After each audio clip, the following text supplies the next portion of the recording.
Morning, Raptor Freaks. Lexiot's here. Sorry, it's doing a little bit last minute setup. Is it better with the light on or off? Let me see. It's still hard to see though. All right, so I'll go ahead and just leave it off. You know that's the press conference from after the game. That's Pascal right there. I'm going to listen to it right now and react to it about last night because I want to react to what they're saying about the loss to Celtics last night. Because this isn't a simple thing. This isn't a simple loss in some ways. We have definitely been shown that we're not in the same tier of the Boston Celtics last night in any kind of way. And I don't like that. I don't like that. Usually our guys, as I said yesterday, rise to the occasion and have dog in them. As Chris put it, dog. And we didn't show dog last night because like a dog is in Kyle Lowry. And Kyle Lowry helped lead his Miami Heat team to an overtime win against the Boston Celtics on their court. Now, the Miami Heat have struggled just like we have this season. But when the occasion comes to try and beat the Celtics, they rise to the occasion and win. And that's good. It's a good sign for Miami that they can beat the Celtics on their home court in overtime. Now, I don't like the sign that we showed last night. In fact, we showed some of the things that are opposite what I would want to see in this kind of situation. In fact, we had very much the chance to win against the Celtics last night. A lot of settings were just right for us, and we still did not manage to do that. Now, there's all kinds of reasons why. I mean, we have to play perfect. And we didn't play perfect. We played really like shoddy basketball at times, whether it was not executing, whether it was making turnovers, whether it was missing free throws. We had to be perfect to beat them. And we weren't even close. There were a lot of mistakes and there was just ineffectiveness. The first half was really, really good. We were doing everything right for the most part. The defense was sound. We had controlled Jason Tatum and Jaylen Brown to a degree. They had 19 points together at halftime. And then Jason blew up in the third quarter, and we had one of the worst quarters this season against the Celtics in the third quarter last night, getting outscored 35-18. And that is really bad. That is really bad. We lost the game in the third quarter. We played pretty good in the first quarter. We were only down by 2 at the end of the quarter. And I'll take that, even though statistically it says, the person who wins at the first quarter usually wins a game. Well, the second quarter went better, and we had a good lead at half. Well, what happened in the third quarter? I mean, I know part of it's a mixture that our fans are out of their seats, and this crowd is kind of weird. I know it's also a mixture of like they come back with a new game plan, they've adjusted, and they're trying new things to try and take us apart. They looked like the team that didn't play on the back-to-back, and we looked like the team that played on the back-to-back in the second half, and I'm a little bit worried about that because our energy was really flat in the second half, whereas their energy should have been extremely flat. There were a lot of things that worry me about the game last night, but also at the same time, I have to say this is one game in an NBA season, and in some ways you got to take it and just learn from it. But once again, a lot of mistakes, a lot of silly mistakes. Now, he jerked the starting lineup around. He looked like he was going to do what I was suggesting yesterday and start Gary. In fact, he announced that he was going to start Gary instead. But in his interview in this clip, he actually does talk about why he ended up switching Koloko in. And it really had a lot to do with Al Horford. Al Horford, if he was going to be in the game, he would have put Gary. He would have put Gary in if Al Horford had started. So because Al Horford wasn't available and they found that out the last minute, they switched it around and put Koloko back in. Now, that was mixed results. Once again, he's green, and that's still – I don't like that still because, he can get picked apart. But it was fine. It was fine in the beginning, but I don't know if it was fine in the second half. That's the place where maybe I wouldn't have started him in the second half. Because experience really does matter when you're playing against the Celtics. All right, let me check in with you guys in the comment section, and then we'll do a couple other things. Good morning, Tom Duke. Yesterday's key to victories were spot on. Unfortunately, the Raptors fell into the shootout and lost that, of course. The 8 players Boston played beat the 8-player Toronto played. Go Raptors. Yeah, I don't like that, Tom. We had an advantage, and we should have used it that they were tired. Why did we only play 8 players to match their players? There was, in fact, if we're supposed to win a game, we have to play Cam Birch, Nick Nurse. Where was Cam Birch, especially when Cornette was killing us? Cornette was absolutely destroying us down low. You needed Cam Birch in the game. Why did you not play Cam Birch at all last night? And then, listen, we can talk about Fred. I know y'all are going to bring Fred up. There were some minutes there that Fred got late in the game that maybe should have went to Malachi or Delano. I don't know. I do not agree with what Nick Nurse did last night in any kind of way. I think that he really fucked up his rotations. He fucked up not playing enough guys. He fucked up the advantage of having a rested team against a team on the second night of a back-to-back. So I'm really not happy with Nick Nurse today. I'm not happy with Fred because Fred is not stepping up. In fact, I'm speculating this morning that what's happening with Fred is that his wife is about to have another baby. And if we remember what happened when Fred VanVleet Jr. was born, he was really shitty right before the birth because he was really nervous and worried about her having the baby. It's like that dangerous time when the baby's close to coming.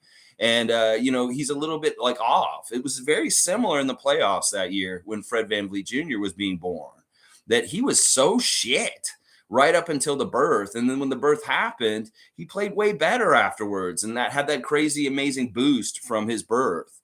I'm wondering about that right now because Shantae, I don't know if she is pregnant or not. People have said she is. She looks like she is, just like on the sideline.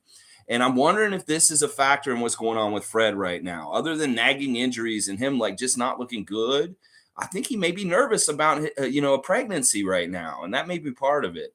But yeah, big mistake by Nick Nurse not to play more than 8 players. Why? Just because they played 8 players doesn't mean you need to. You really had an advantage, and you did not utilize it, Nick Nurse. And Cam Birch not being in the game is unacceptable. I'm sorry. He needs to play because he's a good luck charm, and statistically we win when Cam Birch is out there, and you drop the ball not playing him. I really, really disagree with a whole bunch of decisions Nick made last night. Whole bunch of them. Let's see. Guardian Transit's here. 12 minutes of not good ball defensively and offensively with Fred struggling so much, shooting 32 for 106 shots. Do not understand why he would not have used Banton back to playing starters 40-plus minutes. In some ways, I understand why he played Fred so much because it is Boston, and he does have the most experience against them. But, he should be really good against them, but he was totally ineffective. In fact, he was humiliated at times when he'd go in the paint and try and do his little loop. They blocked the hell out of him. He just looked bad all around, ineffective and just not helping. And he did not help us as a leader late in the game. So he was totally ineffective on everything that he normally does to help us win, which is whether making timely threes or directing the team correctly in the end either. And that's why I was saying, man, he doesn't need to be fucking out there. I don't give a shit if it's Boston and we need that kind of leadership to beat them. If it's not going to be effective leadership or him hitting shots effectively, then yeah, I want one of those other guys out there. Malachi, we're always going to think, what it could have, should have. What if Malachi had been out there? He may have hit the threes and helped us rally. But we shouldn't have had to rally anyway. We should have really kept that good effort and stayed above them because in the first half, it looked like exactly what we wanted. Keep that maple syrup double-digit lead or some sort of good lead and can stay on top of them. Well, they flipped it in the third quarter and really was Jason Tatum. Jason Tatum just did everything in the third quarter to get his team on top. And he was very successful. They got 19 points between Tatum and Brown at halftime. And then at the end of the game, they scored, 50-something? Yeah, that's no good. That means they went off in the second half. They had 53 by the end of the game, 19 at the half and 53 at the end of the game. I was really looking at those stats for them. So, yeah, I don't understand why he didn't play more guys. And, yeah, playing them 40-plus minutes, that's stupid, Nick, in some ways. It's so dumb because you have an advantage of having a good bench now. Once again, Nick Nurse fallen into some of his bad mistakes that he does from time to time. Mike is here. Let's see what Mike's saying. Logical Raptors Fanatic. Check out his channel. Salute Real Ones, Project Truth Always. Yeah, check the Fred VanVleet numbers. Insane 36% field goal percentage without true context of Fred's averages. 14 shots a game and 8+ or threes, and he shoots under 5 twos a game. Yeah, no, Fred, I mean, I saw you fighting the good fight in the Raptors Tonight chat last night, Mike. Maybe just a little bit too hard. If the crowd is like that, don't worry about it. Just let them be like this. And after a game like that, I understand. I am criticizing Fred this morning because this is different than bad Fred games in the past. If Fred wasn't shooting well in the past, he'd at least direct traffic to guys that could shoot better down the road, but he didn't even do that. Like, let me look at Fred's stat line for you, and I'll really pick it apart because I can't stand up for him today. 3 of 14 from the field, 1 of 6 from threes. He hit 1 3-pointer last night when we really, really needed him bad. He had 7 rebounds, which is the best thing about his game last night, but only 3 assists. What are you doing, Fred? Seriously. Like, if you're not going to make shots, you need to make plays for other guys and get assists. You could be like an old school John Stockton, Isaiah Thomas type of point guard that really looks for assists, but you've never been that. And in some ways, that's a knock on you, Fred, that you have to be a shoot first point guard. Well, if you're not making shots and shooting first, you better revert back to a classic point guard that distributes, but you didn't even do that either. So, Fred, big fucking F last night, man. Like, I cannot defend you today. You very much were a huge part of why we lost last night, being the worst minus on our team, too, a minus 12, and just ineffective, bro. I cannot stand up for you and say you should be starting right now. In fact, I really think that in some ways you may need to come off the bench for a little bit and let Gary start instead. I don't know. I don't want to cause more problems or anything like that, but I'm really, really pissed at Fred today. And listen, you can't go saying last week that we played like shit and not improve and start making some things happen, Fred. You know that you're not doing things right. And if I'm right with my speculation about why, is because of a pregnancy right now. Okay, I hope that's what it is. And you snap out of it once the baby comes, is what I'm saying. So Nako's saying Pascal, Scottie, and OG did play pretty damn good. If Fred was going to be this bad offensively, I don't think we can really have him on the floor. There were a few real frustrating calls at the end. Yeah, Fred, honestly, Fred should not be gobbling up minutes if the quality of play is this poor. I'm serious. If you can pull the plug on Gary mid-game and just not let him play by the end of the game, you can do the same thing to Fred. In fact, I want you to treat Fred very similar to how you treat Gary, Nick Nurse, because you can tell when these guys have it and they don't have it on certain nights. Now, I know Fred's that kind of guy you say, keep shooting, you're going to make him.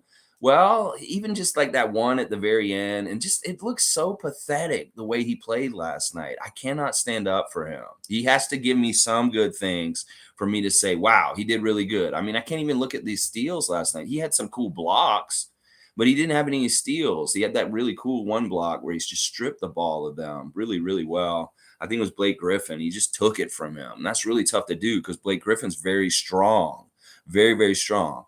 Cool Cat's here. Good morning, Raptor Free crew. We lost a very winnable game. Our three-point shooters have to hit their shots in order for us to win. We are no longer the tallest team. Opponents using our strategy. Fred got blocked a lot. Yeah, he did get blocked a lot, and we did need to make more threes. Now, the guys that did make threes for us last night were Gary, who was 3 for 3. Thad Young was 2 for 2, and Siakam was 2 for 4. Otherwise, the rest of the guys were all 1 for 6 or 1 for 5. Now, my 3 stars for the game last night, Gary Trent Jr. is my number 1 star last night. In fact, this is why he got jerked around right before the game. I was like, I've been saying this. Don't jerk Gary around with like whether he's starting or not, Nick. This is exactly the worst way you could do it. Either start him or don't. But he didn't let it phase him. He came in and he actually had one of his best shooting performances as a Raptor ever. 7 for 10 from the field. Gary Trent Jr. last night. 3 for 3 at the three-point line. 3 of 4 at the free throw line. Just 1 rebound, 1 assist, 2 steals, 20 points. And he's the only plus on our team by the end of the game, a +4. Gary Trent by far is our player of the game last night. And he didn't even start. He came off the bench. Makes you think about what would have happened if he had started Nick Nurse last night.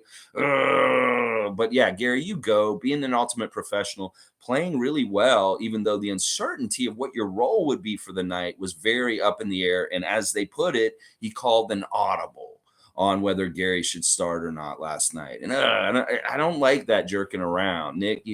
I understand their injury report changed a bit, but I knew that Al Horford wasn't going to play way earlier in the day, and that you guys changing it like within 10 minutes of the game starting, it looks really desperate and weird. You should have just gone with Gary. Why did you have to switch it? I like Koloko, and he did some cool things. In fact, if Fred could use Koloko more and work with Koloko more, it may help him get his fucking truck out of the mud.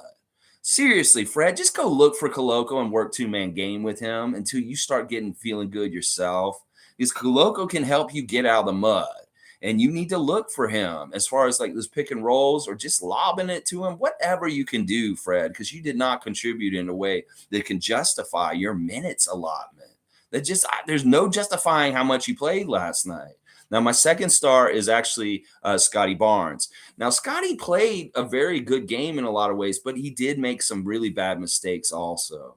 In fact, right away, all right, first of all, Scottie has a new YouTube clip out. I don't know if y'all seen it. Max finally got his editing ass through and put content out after promises and promises. He's really slow at this, by the way. He needs some help because he's not very fast at this. Well, he put out a new YouTube clip for Scottie's workout, and he's basically talking about all the different reps he does, and he introduces Brian Macon and talks about him. And then he said something about when he shoots free throws, when he's practicing, he shoots until he makes 3 in a row. And if he misses one, he has to go back and make the 3.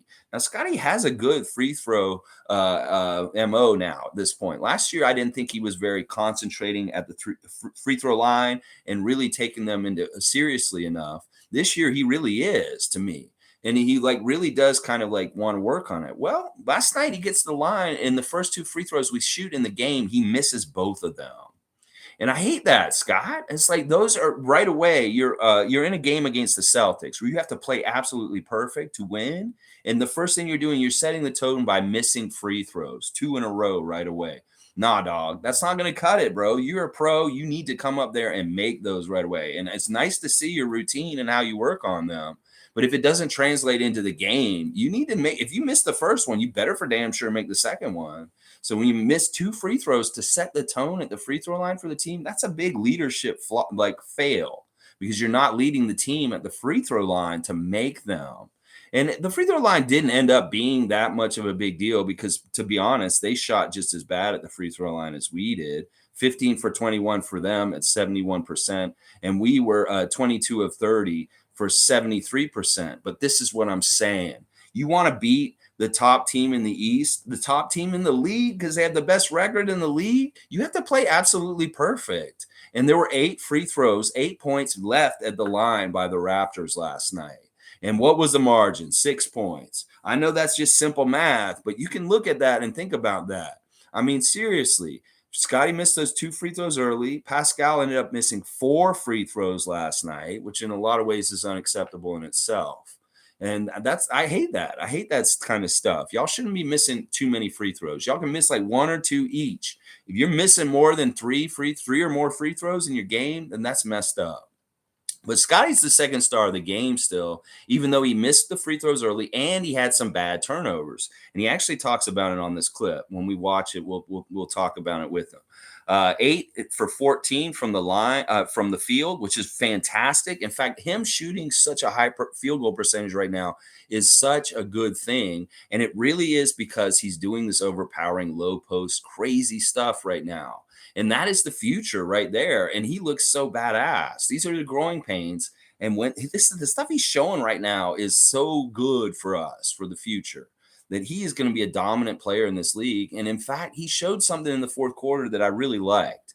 He finally showed that he wanted to take over the game a bit and try and influence it as much as he could. And he did it 2 ways. First, he did it by scoring himself and really being a bully and trying to get baskets, was also setting people up. There was that one fast break play where he hit Koloko and Koloko got a jam, and that was awesome. So Scottie's showing a little bit of signs of being a fourth quarter leader and trying to take control of the game. When Fred wasn't doing it, Scottie kind of stepped up and tried to do it in the fourth quarter, whether it was him trying to score baskets or setting up his teammates. And that's good because I saw a lot of the future for Scottie in the fourth quarter last night, that the way he was trying to direct the game was really, really good sign. So I really like what Scott did overall, but there were some mistakes, and he admitted himself. He had some bad turnovers at a certain point, 3 of them exactly, but 8 of 14 from the field. He only made 1 3. The 2 missed free throws I don't like, 7 rebounds, 4 assists, 1 steal, 1 block, 21 points for Scottie Barnes as the second star in the game. But there is definitely stuff he can clean up, but there was a lot of good stuff in there also. Siakam is my third star. He was the leading scorer for the Raptors last night. 9 of 10 from the field, 2 of 4 from 3-point range, 9 of 13 from the line. I don't like the 4 missed free throws. 8 rebounds, 7 assists, really close to a triple-double again, and 29 points. Siakam at different times was carrying water for us and really was kind of our superstar doing the best stuff for us at times. But then once again, Siakam, you're missing at different times when we really need you the most.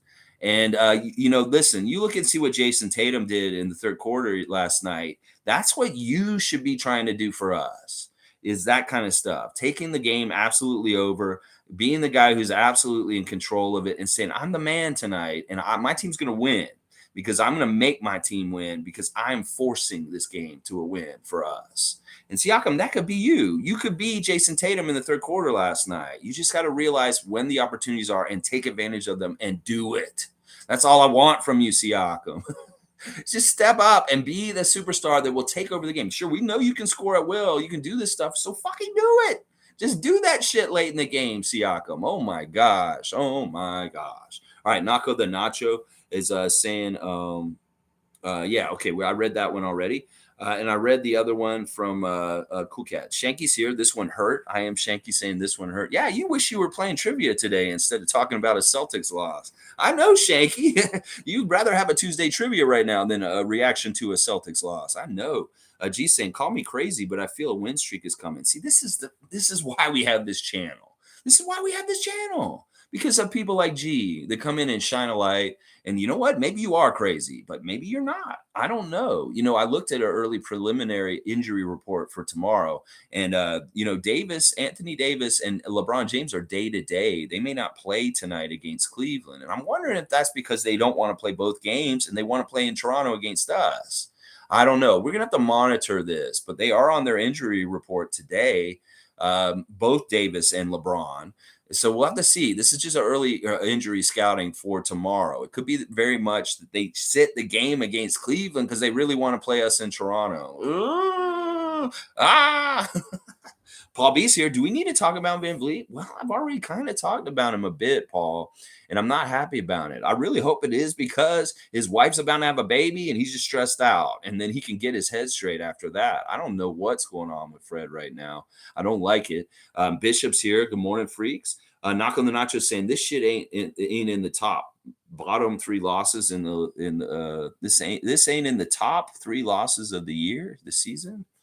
In the bottom? I don't know what you're trying to say, Nako, exactly.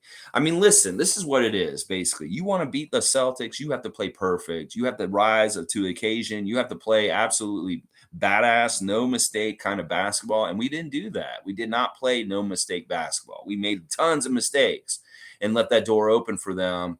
And, you have to be perfect to beat them. And we did not do that. And that's why we lost. I don't know if this is a worse loss than the New Orleans loss, the Oklahoma City loss, or the Brooklyn loss last week, because those were blowouts. And this was not a blowout last night.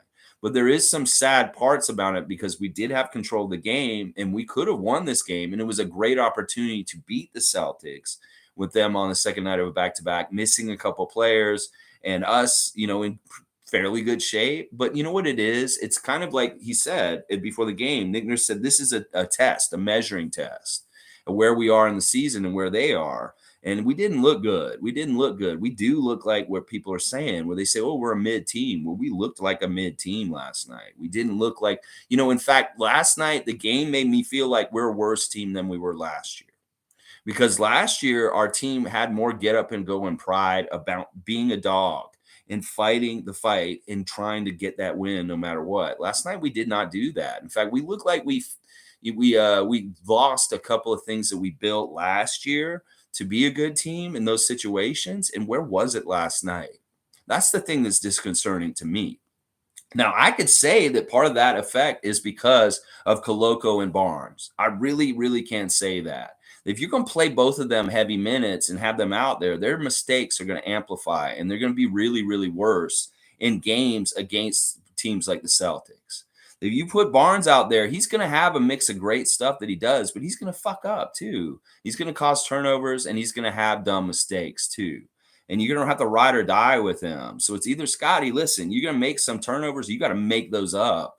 You make one turnover, that means you have to make 2 or 3 plays the other way to make up for it. You really have to start thinking that way, Scott. Is because, like, look, your turnovers, your rookie mistakes, they're not a rookie this year, but you're still making young player mistakes, really hurt this team. And the same for Koloko. That's why I don't agree with him starting.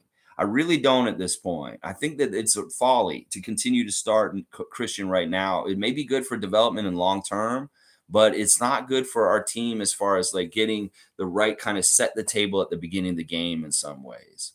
I'm so pissed that Kem Birch did not play last night. It's so weird. But yeah, the thing that's most disappointing is that we took the measuring stick and we don't measure up. We don't measure up.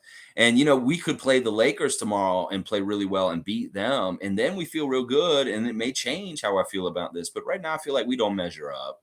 We're not good enough to play some of the top teams in this league and compete with them. And I could say that last year we could. We can play the top teams and compete with them. I don't think we can this year.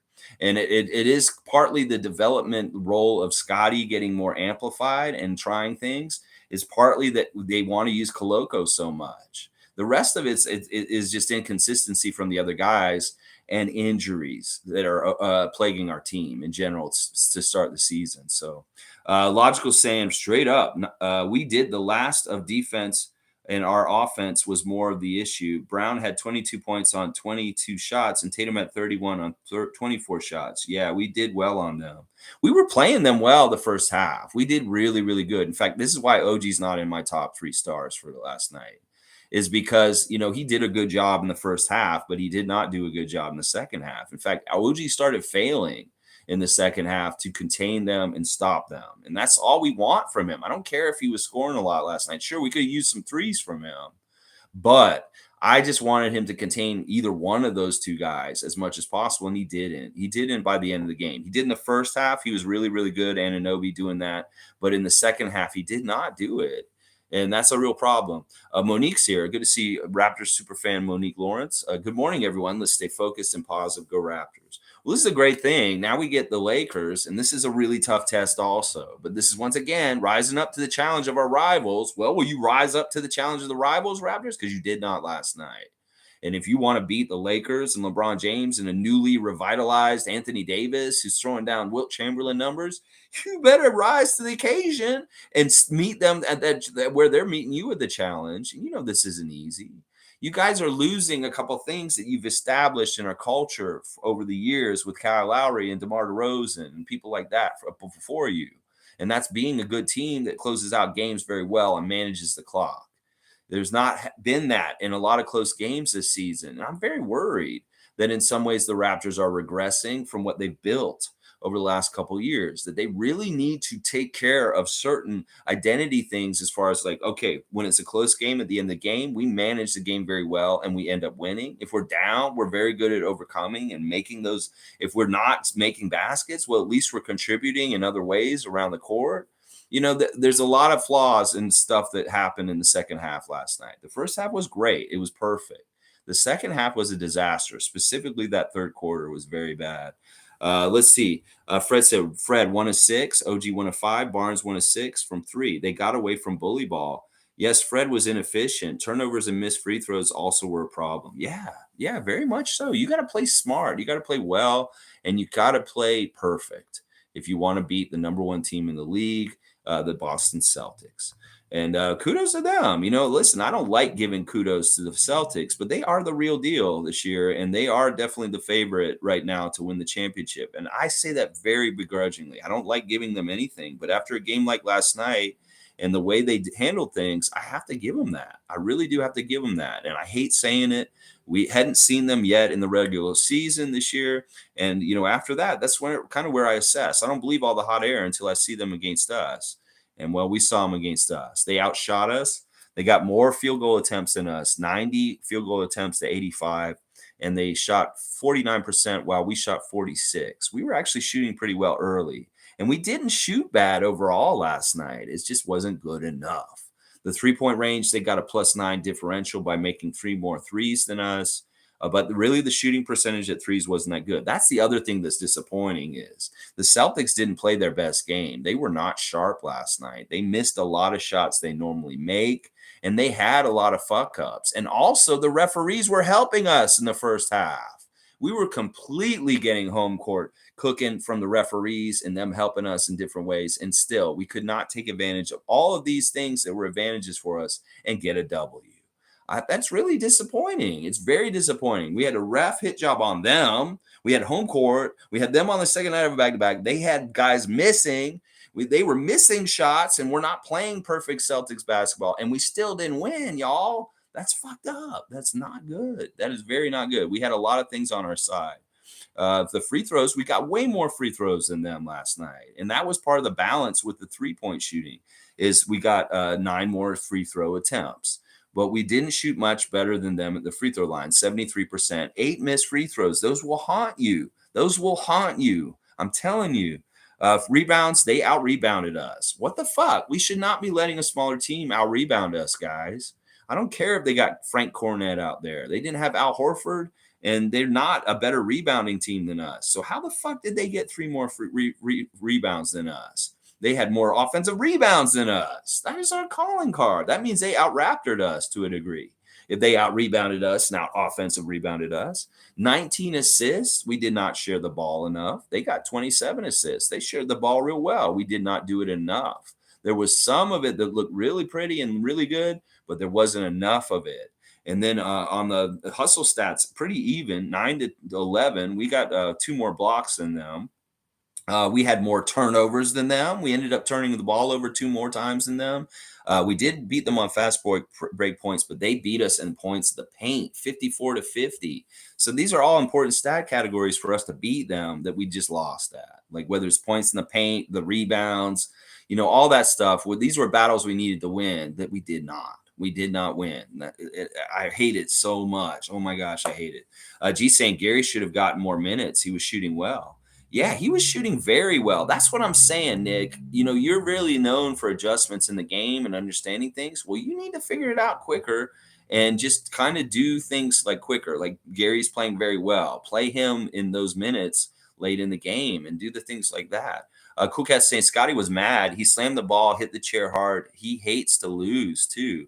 Front office got their answers. 3-point shooters slump killing us. Fred VanVleet's still injured. He has no legs. Surgery was needed. Hurting team. Ooh, yeah, that's right. Cool Cat's bringing this up again, that Fred did not elect to take his surgery this summer, and I think it's really fucking him up. And this sucks. Like, that maybe have been the mistake of the year for him as far as helping us to win, and it may really hurt our team overall in the long run that he decided to just try and let it heal naturally instead of trying to fucking get the surgery. And she brought that up. That's right.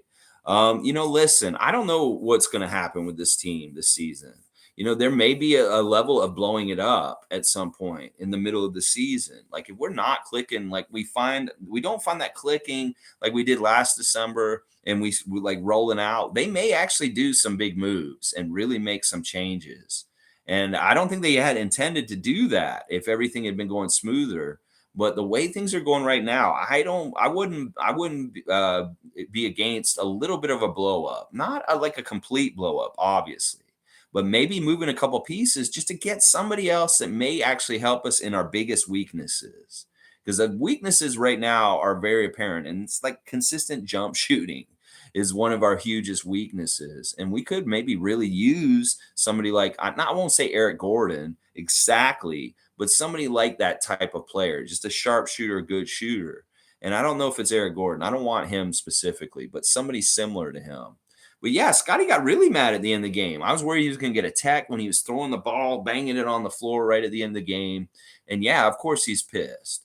But this is the thing. Like, all right, we're going to go with different growing pains of different guys carrying our team. We got to look at the history of the franchise of the Raptors. Damon Stoudemire, Vince Carter, Chris Bosh, DeMar DeRozan. Every one of these franchise players that have come in, there's like a learning curve of taking over and building and establishing and winning and doing things themselves as being like the superstar who tries and helps and wins the games. And Scotty, in some ways, is trying to figure this out. Like I've speculated whether he is that kind of player that's a superstar that will take over the game and will it to a victory, doing whatever he can on the court, whether it's assists, rebounds, blocks, defense, or scoring himself. And this is where he's got to get so pissed off because of games like last night that his will to want to put his will on the game to make sure that his team wins, I want to see if that giant wakes up.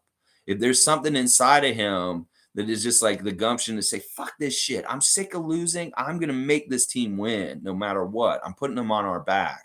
I'm putting them on my back. And I want to see if he's got that in him, because in some ways, I saw a little bit of it last night, and his frustration will feed this motivation. And yeah, he did get some pissed. He did get very pissed off at the end of the game. And he has an interview on here too. We'll look at. Listening, saying, I was at the game. It was really good atmosphere last night. They had a good 6-man. Birch would have been better than Koloko later on in the game. Free throws were lacking. Okay, so the atmosphere was pretty good. I heard them early on. But of course, once again, like when Tatum takes over in the third quarter, it sucks the air out of the building. Everybody gets a little unsure, unconfident. And this is the thing. I don't like that our crowd can very much get affected by visiting teams doing well. That we need to be defiant. We need to be like, I don't give a shit that Jason Tatum just took over the game and the Celtics are winning now. We just need to be cheering the same way, because sometimes when that happens, the crowd disappears too. It's like, oh, we're losing now, and I'm not going to put the effort in. Well, that's when you need to put the effort in even more so.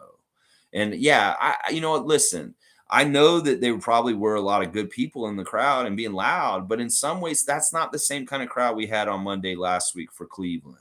That crowd last week was very raring to go the whole time. And there are times last night where I could tell, all right, part of it is that it's a premium game. It's the Celtics, and there's a lot of people that will go to that game that aren't really Raptor fans, and it's just it's a status thing, especially near the court. I'm not saying upstairs. I'm not saying like even at the bottom of the top of the 100 level. I'm talking about very close to the court. And, I looked at the tickets before the game, and there were so many tickets for sale last night. Like, a lot of people knew that it was probably going to be a loss. And the people that had season tickets were reselling them and trying, I don't know how full the game was. If it seemed like the building was really, really full, that's good. But yeah, later in the game when they really needed us, that's where we needed to show up the most. And I don't know if we were exactly there at that point. Some people may have left early. Some of them just shut up because they were getting controlled by the Celtics winning the game at that point. And I hate that about our crowd, that we can go very meek when we're losing and not feel like cheering very loud. And that's exactly when we need to be the loudest. Rahul's saying the Celtics are just a better team. I begrudgingly hate that you said that, but I begrudgingly have to agree, Rahul. It sucks because I wish that it was different. I wish that their dumpster fire this summer with Doka was worse and it had affected them more this year, but they are honestly running very well. And I really don't give the total credit to the coach, because at one point the coach got dissed by the refs. And like Jack was making a big deal out of it. He's like, do you think Popovich would have gotten that call or something? Well, no, he wouldn't, because Popovich has been in this league for how long? And this Missoula guy, he has no respect. They don't give a shit. He comes out of the coach's box. He's at midcourt. They're going to give him a technical. That's a difference. It's just that way, Jack. They do it with the players the same way. They're going to do it with the coaches too. There's different levels of respect. So yeah, you know what? Listen, I really give a lot of credit to the leaders on that team: Jason Tatum, Jaylen Brown, Marcus Smart, and Al Horford. They have a really good leadership core that it doesn't even matter who their coach is. Those dudes will run the team. Now, Udoka will help them more than Missoula because he has more respect. And in some ways, Missoula will hurt them down the road because he's not a coach that garners a lot of respect. He's an interim coach. And he's not necessarily, that may hurt the Celtics at some point in some ways. But yeah, they're carried by their leaders on the team. Hot Take Jay saying, also, I don't like Nick Nurse's timeouts this year. He just lets them suffer or lets the other team gain even more momentum. Now, I agree with this to a degree, Hot Take Jay, that in the past, he's been horrible at this. He let them suffer out there and the lead would get even worse. He'd say, oh, I'm going to just let them play through it. But he's actually shown that he'll pull the plug on this a little bit earlier than he did last year. And I'm liking that. But I think you're right. There are often times where he needs to call the timeout sooner. Or maybe not even the timeout, it's subbing. Sometimes I feel like he doesn't sub guys fast enough. Because once again, his starters for the third quarter played right up the first 8 minutes of the third quarter. And if you have an advantage over a team playing the second night of back-to-back, Nick, you need to sub dudes, especially early, like in the third quarter, because that's the time where you can jump on exhaustion for them. because they may play their stars, and you may make the argument, oh, well, I need to have the quality of players to match their quality of players, so I have to have the absolute best, and that's why I override the starters with the minutes. That's all bullshit. You need to stop doing that. Other teams don't do it that way, and I still don't understand why you do that, because we have at least 9 guys that are the quality that you can depend on, that you can play out there. Birch should have played last night for sure. Last night, he would have done. He's a much better matchup for Kornet. And Kornet killed us. I mean, I can look at Kornet and I'm like, why the fuck is Kornet killing us? Seriously, off the bench, Kornet 5 of 7, 11 points, 7 rebounds in 16 minutes. You know, Blake Griffin had a good game last night. 13 points, 8 rebounds, 5 of 6 shooting. You know, Blake Griffin looked like younger. He even got up and jumped and did a huge jam on us. You know, that's fucked up. That means you need to play Birch, is what it tells me. It's like, nah, quit fucking around with Koloko. Start the game with Kemp. Play Koloko as a defensive sub for rim protection. Oh, man. Yeah, I don't agree with that, too, either. But at least he's calling it a little bit sooner before it gets absolutely, totally out of control. He's a little bit better with the timeouts this year than last year. And the subs are the other thing that's really bugging me. He's playing guys for too long stints. He needs to get them in and out quicker. Mike saying Fred VanVleet's our best pick and roll defender. His offense isn't why he's on the court all the time. It's his defense. Well, Mike, I can't defend him there either because he didn't play any good defense either. None of them played good defense in the third quarter. So I can't justify him. I can't defend him, Mike. I would have gone with the people in Raptors tonight and gone after him too last night. There's limits with me. Like, I can be a very positive Raptors fan, but I have to be realistic also. And at this point, I cannot defend Fred after such a shitty game last night. He didn't do, if he has 3 things that he has accomplished in a game, it's either he scores and gets threes and scores himself, either he sets up his teammates and gets assists and makes them get them points, or he plays good defense. Those are the 3 areas. He failed at all 3. I don't see the good defense that you're saying out there. There was no good defense in the second half for the Raptors in a lot of ways. Boston did what they wanted to do. They scored 35 points in the third quarter. Now, Fred, all right, let's look at it this way. Fred contributed. All right, we scored 110 points. How much did Fred have involvement in that? He had a contribution of 14 points in all the games, all of the game. He only contributed to 14 points. He scored 8 himself and had 3 assists. So that's 14 points. Fred has to have a higher percentage of the score, him being involved in, if he's going to be our point guard and the hub and the guy he's supposed to be. He can't contribute only 14 points out of 110 scoring game. He needs to be contributing like 30 to 40 points between his assists and his scores. And I'm giving him the 3 assists for 6 points plus the 8. That's 14 points out of 110. Nah, dog, that's not good enough. You're the engine. You're the captain. You're the guy who's supposed to do stuff. It may not be your scoring, but you'd better goddamn be assists is what I'm saying. Click saying we can all sit here and cry, but our players still have a positive mindset despite the bad losses. At some point, this team will get it together. Yeah. I agree with Click. And then listen, this is just one game. Dust it off and keep going. And, well, we learned something about the Celtics. They're very good. And we have a lot of fucking work to do is what we learned today. And Click's exactly right. These guys, hopefully, I mean, listen, I don't know how positive they are today. They should feel like a little bit like dog shit today, honestly. But I know they'll rally and get things together, and they'll be ready for tomorrow. And, you know, beating the Lakers on a Wednesday night can make all this go away real fast and feel real good. Now, we lose the Lakers, then it's okay. We got more losing and more learning. But, hey, we got Orlando on Friday night and then Sunday also. So, you know, at least there's ways to look at this and say it's just one game. But, yeah, how many of these games are we going to keep saying it's just one game? You know, New Orleans, Oklahoma City, Brooklyn, all 3 of their games. This Celtics game is just one game? No, this was a game that was very important. We had our opportunity to beat them, and it sucks because we may not get another opportunity to beat them like as good as we did last night later on in the season. And that's why I'm pissed because we had every opportunity. It was all set up for us, and we didn't fucking take advantage of it. And, you know, if I'm Celtics fan, I feel pretty good because I just went into a very tough situation. My team excelled. Let's see.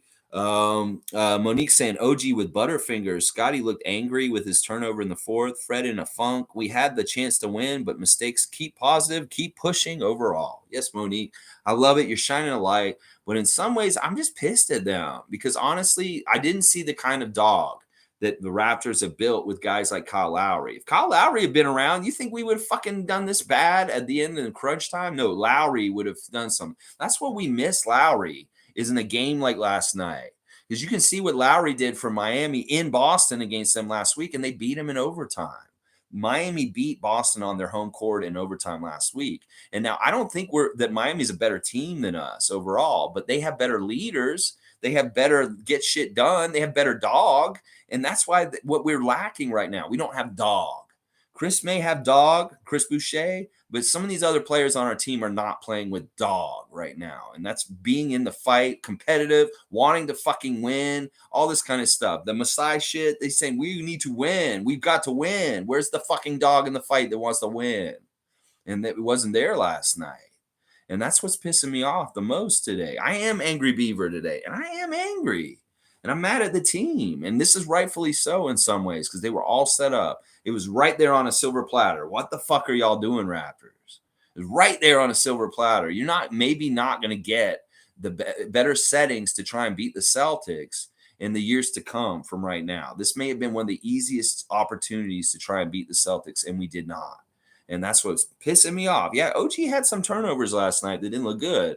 I mean, look, I want to put him in the top 3 stars, but I can't. 6 or 14 from the field, that's not bad shooting. 1 of 5 from 3 is not good. 5 rebounds, 3 steals. I love the steals. I love the block. 5 turnovers, really bad. 13 points and a -3. Now, I know a lot of his energy was extended on the defensive end and guarding those guys. And I'll give OG half a game's credit for playing good defense, but I cannot give him any credit for the second half. OG disappeared defensively, and he did not do anything in the second half. Nameless is saying, I feel like I woke up from a hangover. It's just the way we gave up the lead. Yeah, it was bad, Nameless. I hate that. I hate that so much. Have some pride, Raptors. What the fuck is going on? And Nick, please start using your whole mantra is to get the Raptors the best possible opportunity to win games. Well, you're not using the team correctly in some ways. I don't want them to fire you. I don't want any of that stuff. I just want you to fucking stop riding certain guys so hard and really use your role players and your bench better and especially against a team that's on the second night of back-to-back. If you do something similar like this on Wednesday night, I'm going to be super pissed at you, Nick. That if they come in shorthanded or really tired from playing Cleveland on Tuesday night, the Lakers, and you fucking don't use the advantage of your bench against them, and you play a short rotation with only 8 guys with heavy minutes, I'm gonna be pissed at you, Nick. I'm gonna be like, dude, you're not fucking smart. In some ways, you're not intelligent. And in this way, I don't think you are because you got vets like Thaddeus. You got Kem Birch, man. Why am I saying Kem Birch so much today and you didn't play him last night? That was a big mistake. Kem Birch right there. Statistically, when Kem Birch comes in, we win more games. Well, why don't you just do that? Put Kem Birch in. Just put him in for fucking 5 minutes when Cornette's torching us.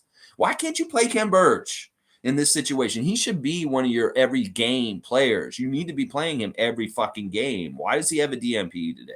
Why does he have a DMP? Why does Delano Banton have a DMP? Why does Malachi Flynn have a DMP? That's what I'm wondering today. All right, let's keep going. Lolita's saying tough loss for our boys. They need to practice more on free throws. They played hard. It just didn't go in. On to the next. I'm sick of this just didn't go in excuse. Well, they're a basketball team. It's supposed to go in. What the fuck are y'all not making open shots? What the fuck is wrong with y'all? As far as Gary, when he missed that layup late in the game, it was sad. It was a good shot and normally would have gone in. I can't get mad at Gary for that layup. He was super mad at himself after he missed it because he knew. Look, he was the guy who was kind of starting to step up and be the guy that could get us back in there late in the game. If Fred wasn't going to do it, Gary was going to try and do it. But when he missed that free throw, it kind of deflated his opportunity to do that.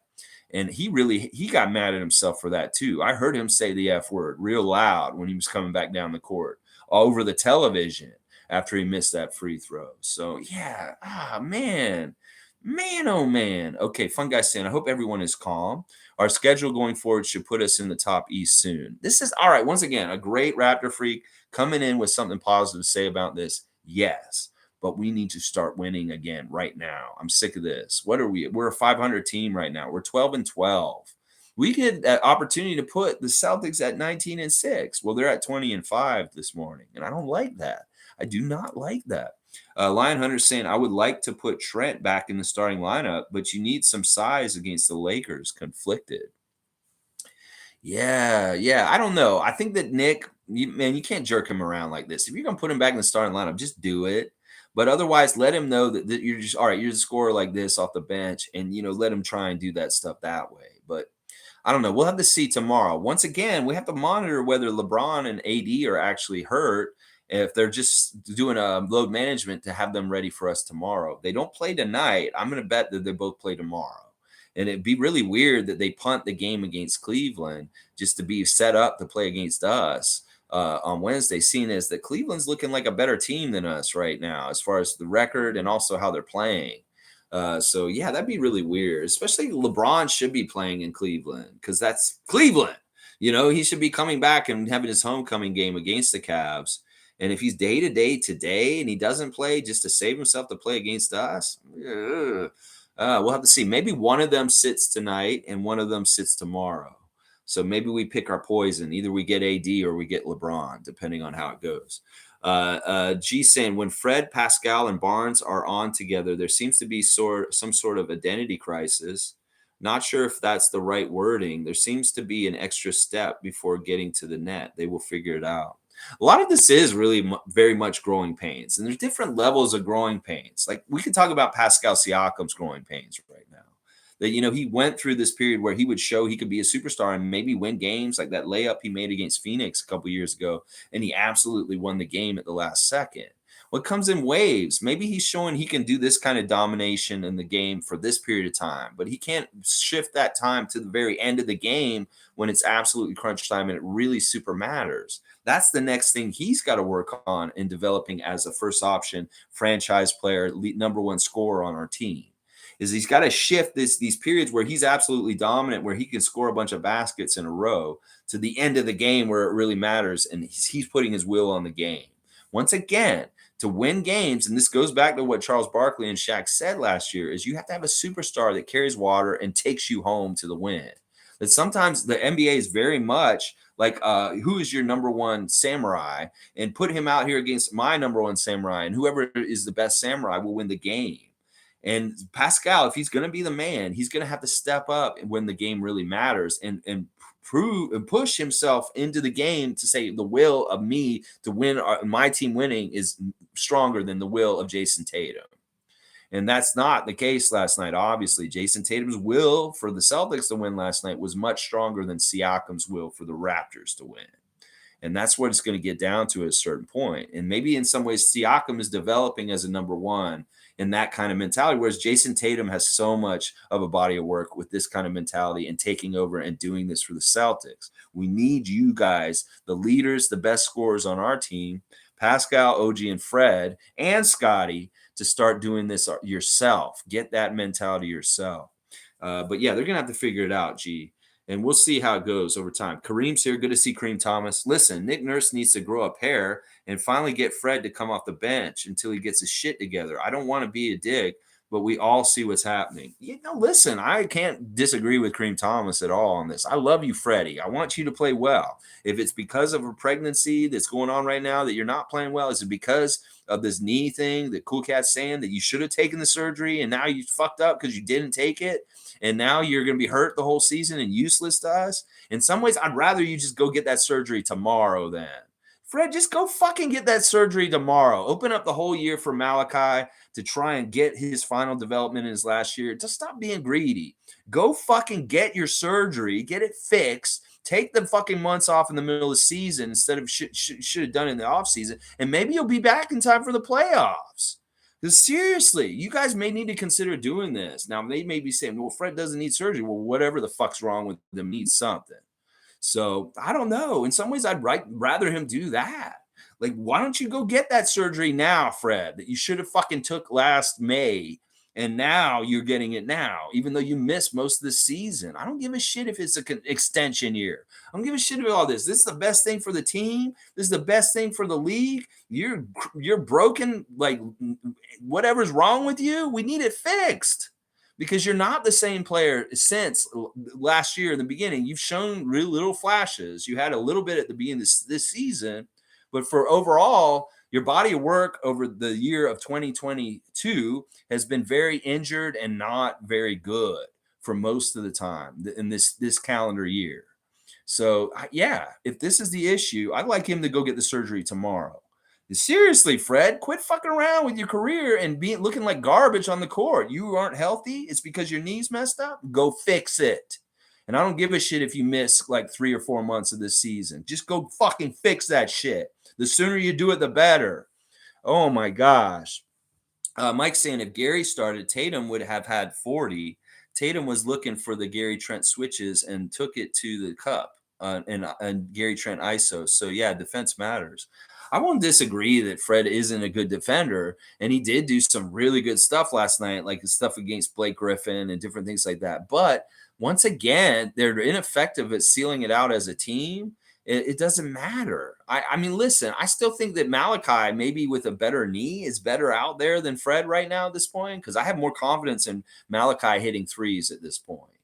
And that him not playing last night was a big fail. That Malachi could have gotten us out of the mud. Maybe if he played him a little bit in the third quarter and gotten him going, he could have been that scoring boost to help us get over the boost. All those shots that Fred took in the second half where he just missed and looked pathetic, that could have been Malachi, and he may have made half of those shots instead of missing all of them. So, yeah, Mike, I'm going to disagree about defending Fred today. There's no defense for Fred right now. I just can't. I don't want him off the team, but I want his role to change or him to get fucking surgery is what I'm saying today. Let's see. Isaac's saying it's true. I would love to see Fred get 0 points and 10 assists.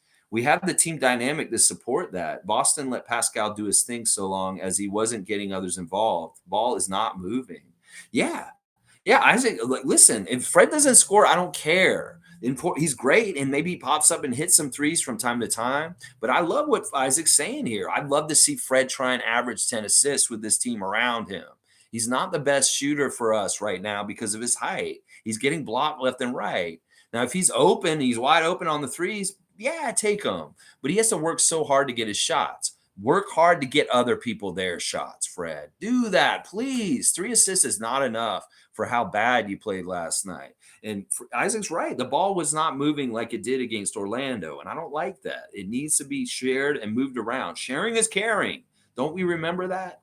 Cool Cat saying Fred and Lowry will have a discussion about the game and leading on the floor. Celtics started to ignore everyone and just load up on Pascal for defenders. We were lucky that Pascal had a good stat line. Yeah, in those cases, that's when Pascal's got to get to other guys. And OG needs to hit his 3, or Fred needs to hit his 3. Gary was hitting his last night.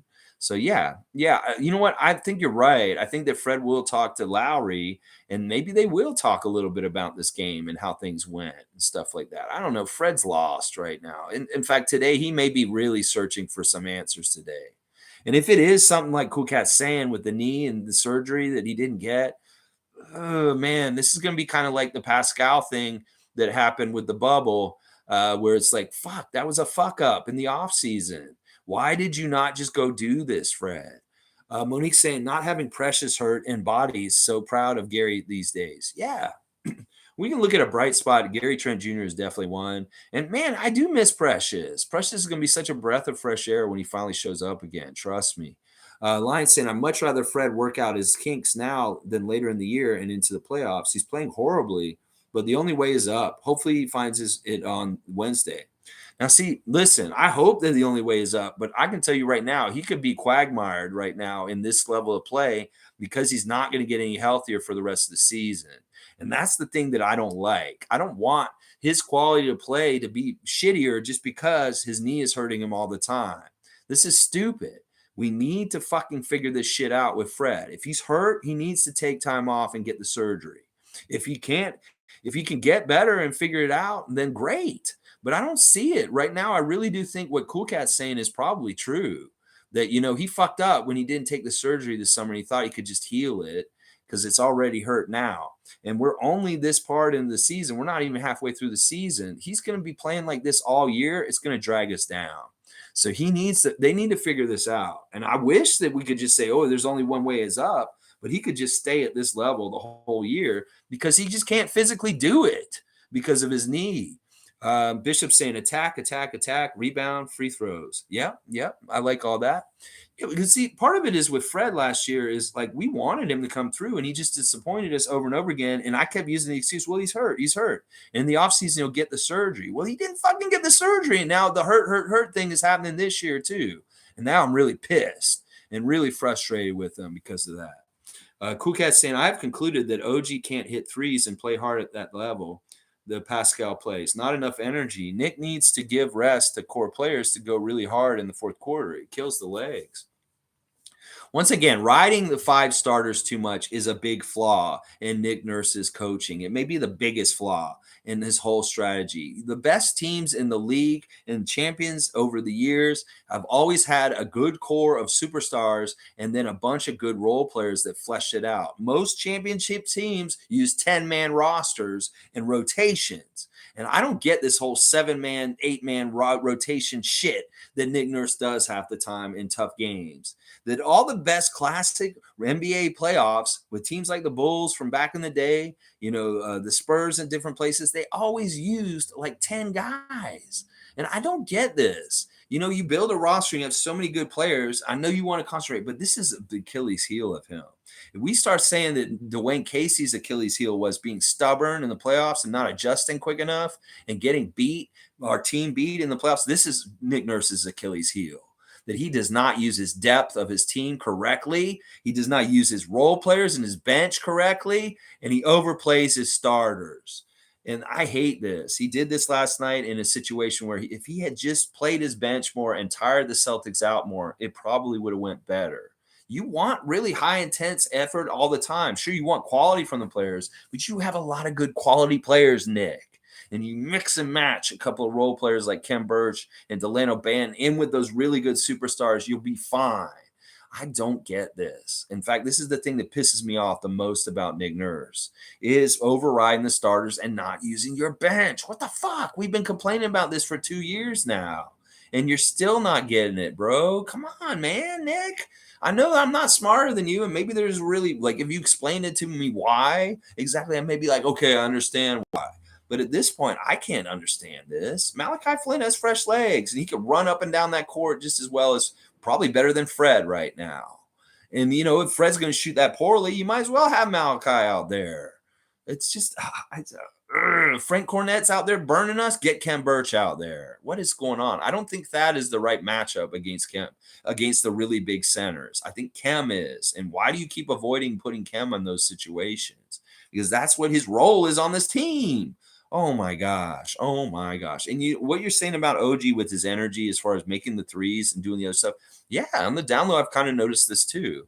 His 3-point shot was much better at the beginning of the year, and now his 3-point shot is kind of right now. And it's really kind of coincided with him having to take on these big defensive assignments. And maybe like the bullying towards the basket takes a lot of his energy also. And that is taken away from his legs for his 3-point shot. And that's what Cool Cat's saying. Monique's saying Scotty's new video, 10 out of 10. It's all right. I mean, listen, if he's going to take so long to edit these things, Max, they better be fucking really good. And I'm kind of like, on this. And part of it also is, Scotty, you're giving away a lot of information about what you're doing that in some ways I don't necessarily think that it should be out there. That it's in some ways proprietary. And like everybody knowing what your workout is it's not necessarily something I like. You maybe needed to talk to Nate Bjorngren and save his okay. But it's all right. I'm just glad he's putting content out. I mean, there's some things he said in it that I didn't like. Let's just put it that way. But otherwise, him saying the price has gone up. I'm like, what are you saying that for? I know this in a movie and other people have said this in different places. Maybe cool to say. But look, your price is always going to be the same. You're going to get the max. So it's like, why are you saying that my price has gone up? Come on, maybe it's just fun to say. But yeah, you're going to get as much money as you want for that you can get paid. So it's like the price has gone up because the salary cap went up. It's kind of silly. All right, let's see. G saying Heat, Sixers, Hawks all lost as well. This helps. And yeah, I mean, I guess. And the Sixers, I mean, the Hawks are definitely a dumpster fire with their situation with Trae Young now. The Heat are definitely still kind of a pretender in some ways. Sixers, I worry about them, but who knows? It does help that they all lost too, but the Celtics should have lost last night. Seymour saying, good morning, Raptor Freaks. Good morning, Seymour Pape. Good to see you. G saying, Raps won 62% of the games when Birch plays. Common play, Birch, even for a small stretch, his screens allow players more open shots. It's not even just his screens at this point. I just want a physicality to match up or keep Cornette off the boards. Cornette was killing us. He got a couple of offensive rebounds that really hurt us. He had like 3 offensive rebounds last night, and that's just not boxing out well enough or strong enough to box him out. That dude is just going up over us, and that's where Ken Birch would have helped negate that. Really, really bad. Yeah, but you're right, G. 62% of the games that when Birch plays, we win. Well, let's help the percentages, Nick. Get them out there. Seymour saying, we are not a playoff team at the moment, but I'm staying positive that things will change. I think we're a play-in team. I think we're exactly where we are, is what we are. And if we want to be better, Raptors, that's up on y'all, man. That's up on y'all. Like, I just believe positively that you guys are going to do it, and I believe in you, and that that's part of why I do the things on this channel this way. But at this point this morning, in some ways, I can't totally, and I have to agree with people that are saying we're mid because we had the first big challenge and we didn't rise to the occasion, and we do look like a 12-12 team instead of a team that is better that had injuries and just is 12-12 because of injuries. No, we look like a 12-12 team now at this point. Forget about the injuries. So I don't know if we'll make the play-in at least, Seymour. There's no way we're not falling out, but we need to get out of the play-in and be better than a 500 team. Mike's saying we're fine. We're working out how Siakam and OG's playing and attacking in rhythm with working Scotty on ball. Then Fred has to fill in where we need, and we need to play again against good defensive teams to test it. I mean, I hope so. I want to just see some good things happen because we've had too many games recently where we've looked like absolute shit and we have not competed correctly. And this is why I'm kind of raising the alarm more than I normally do after a loss. When in the last week we had New Orleans, Brooklyn, and that's bad. And the only good game we've had is Orlando. And that is bad because Orlando's, of course, we're going to look good against Orlando, but these other teams were looking absolute shite. And that's why I'm a little bit pissed off right now because the frequency of bad games is too much right now. And there's not enough frequency of good games. And that's the problem right now for me personally. All right, let's see. Logical. Hang on. Oh, there's a jump. Let me go back. I see that a lot of you guys are here. It is good to see everybody. Okay, David Saborin's got a emoticon parade. It jumped a lot. Holy crap. All right, let's see. Monique saying made it back in time for Raptors tonight. 905 are in a total slump. Say hello to Ron Harper. Wow. Let's talk about that 905 game that happened yesterday morning. What a great crowd. Like those kids, I wish we could have had them in the building for the later game because they would have been really loud. I'm not saying that the crowd wasn't overall loud, but those kids definitely would have been making it louder because their energy in the earlier game was fantastic. But the 905, once again, they suck too. Like, what the fuck is wrong with that team? Like, listen, Eric Khoury, you're coaching the game in front of Nick Nurse at the end of the court, and he's watching what you're doing. And I'm telling you, man, I don't know if you're a good court leader. You may be good in the back court, the back coaches, in the back row, but you may not be in the front row as a head coach. I just don't know if he has the chops. I don't know if he has the personality. I don't know if he has the kind of thing like me that I'm like outrageous and loud and stuff like that. You seem too mild-mannered. And I think that the team is performing in reflection of how you are with your personality. So I don't think he's a good head coach, and I'm not impressed with Eric Khoury at all. Now, they could punt this showcase season at the beginning right now and just say, who cares? We don't give a fuck. And, like, if they do really well in the second half of the season, like kind of like what happened with Mutombo last year as a coach, then I might be okay. But right now, I'm not impressed with him. But he really needs to do well in the second half of the G League season because I'm going to be like, this dude does not need to be coaching our development team. And Mutombo was fantastic last year. I love Patrick Mutombo. And it's a real loss that he's on the Phoenix Suns coaching staff this year instead of coaching our G League still, because he was really good. I'm seeing the difference, and I'm like, woo, Patrick Mutombo's a way better G League coach than Eric Khoury is. And, I'm really disappointed in them. Like, they had all those school kids down there. I seen all these pictures this morning of all the buses lined up outside there, and they get a reward for working hard at school or whatever they did to get to go to that school day game. And y'all don't fucking show up and do that or do anything good on the court, and you lose your 6th game in a row. That is messed up, 905. Y'all look horrible. In some ways you stunk up that building for us against the Celtics later, and just really bad. Nick Nurse is sitting there on the end of the court watching y'all, and you looked horrible. Horrible. Just a horrible day all around by the Raptors, performances by both teams. And the 905 stuck it up earlier in the day. You're playing the Greensboro Swarm, and they're not very good either. They're near the bottom of the standings in your division in the G League also. You can't beat them also. You're going to play them again tonight. They're playing again tonight. Paramount Foods Center, 7:30, 905 versus Greensboro Swarm tonight. So check that game out. Hopefully they can get some good feelings and win that one. But yeah, I'm really disappointed in both Raptor teams right now. I'm disappointed in the coaching decisions by Nick Nurse. I'm disappointed in the coaching bulldog in Eric Khoury. I'm disappointed that they're not fucking using Delano and Coloco at the 905 level right now. I'm disappointed that our coach on the main team is not using his whole team. I feel like we're failing on development this year. That last year, Delano was a knockout home run grand slam of development, what we did with him. And this year, we're dropping the ball. We're not doing enough with our development with the 905. We're not doing enough with developing our players off the bench on the main squad either. And this is just a big fail. If we're in development, we need to develop these guys a little bit better. So send Coloco down to 905. Send Delano back down there a little bit. Do something, guys, to help either Eric Khoury or to help Nick Nurse. Nick Nurse, help yourself and start playing your players. Oh, my gosh. Tatum, it was asked about their core. Their core has played together for years and built great chemistry. He said they really started clicking last season. They added the right smart pieces around them. See, this is part of it. They built up on this core. And this is part of the reason why they're so devastating and so good at this point.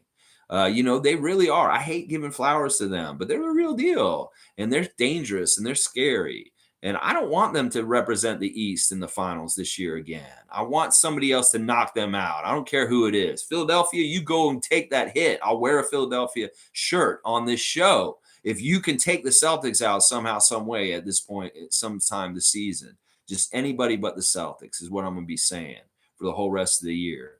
I don't care who it is. It could be Miami. It could be Philadelphia. It could be Cleveland. I don't give a shit. Anybody but the Celtics for the East. I'm sorry. They are very good, but I don't want them to be that team that represents us in the finals, the Eastern Conference. Let's see. Logical saying we had a 6-point loss to a team that's on a playoff bliss and been healthy and playing together. And Boston had a ridiculous points per game average, and we handled their offense in check. We just need to sync. There's a lot of that, but they didn't play as well as they normally do. And it's true. They're the creme de la creme.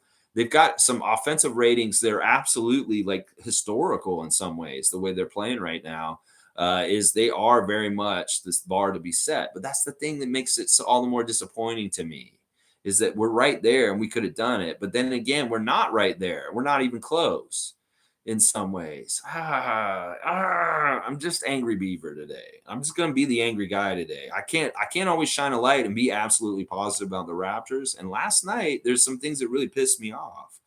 Okay, let's keep going. Monique's saying Raptors rebounds are a struggle, I thought. Well, this is the thing. Like, Kem Birch could help us box these guys out. And I don't understand why Kem did not play last night. I sound like a broken record.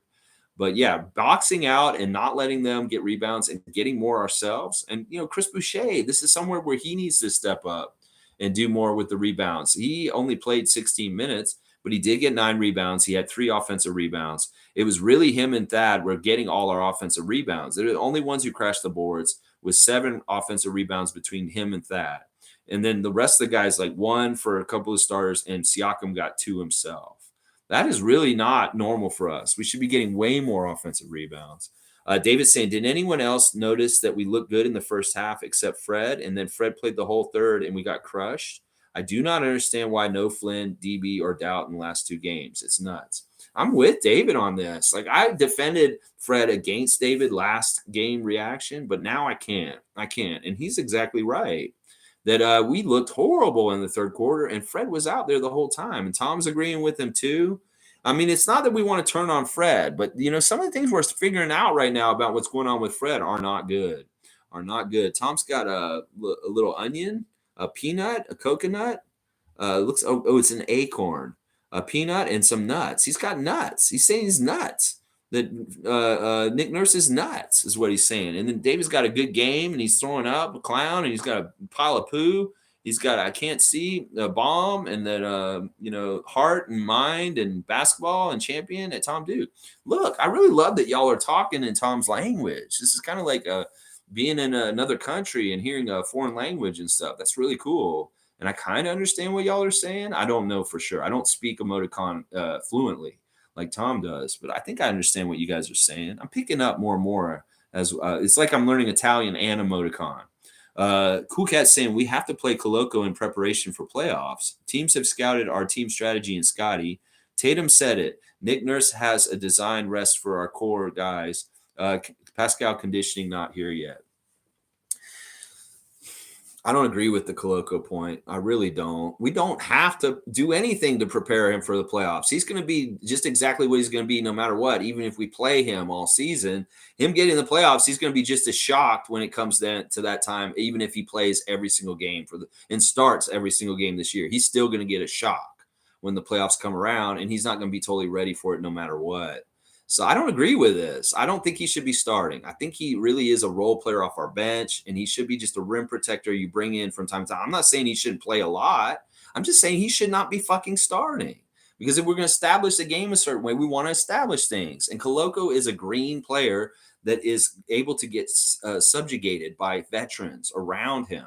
Blake Griffin could do a little bit towards him, not as much as Al Horford. And that was really what he was looking at, Nick was looking at, okay, if they don't start Al Horford, then I will start Coloco. And that's what he did.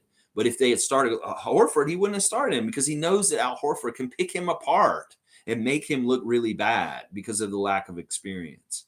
So, no, I don't agree with this. He's not going to be prepared for the playoffs either way, because you can't prepare for the playoffs. You have to just go there and play it for the first time and get shocked by it. And playing during the season does not prepare him for the playoffs. And as far as scouting stuff, I mean, I don't know. I still don't agree with him playing them so much. Maybe Pascal's a special case and he can overplay Pascal, but he should not be overplaying Fred VanVleet. He should not be overplaying OG. He can overplay Pascal because maybe he's a little bit superhuman, and he can thrive and still take that workload, but Fred can't. His body just can't hold up to it. And we know that. And in some ways, what you just said about OG and him not being able to shoot threes, well, if we want him to be able to be a 3-point threat for us, maybe we need to cut his minutes down a little bit so he's not so gassed. I really like him mirroring the best players on the other team like he did with Luka in that game. That if OG's going to play as much as the other guy that he's guarding, and then he comes in and out with them, I'm okay with that. But yeah, Pascal's condition will get better, and he may be the only special case. So I'm like, yeah, play him all 48. I don't care, because in some ways he does really good things no matter what. But the other guys, I'm not with on that. I think Fred should be playing 30 minutes, maybe even just a little less. I don't think he should be up at 35 or near 40 or anything. I think he should be playing right at 30. Fun guy saying, I would easily fire Nurse and sign Udoka. Sumi doesn't sound good, but the team would be so much better for it in years to come. Nurse is overrated to me, to be honest. I see all his flaws.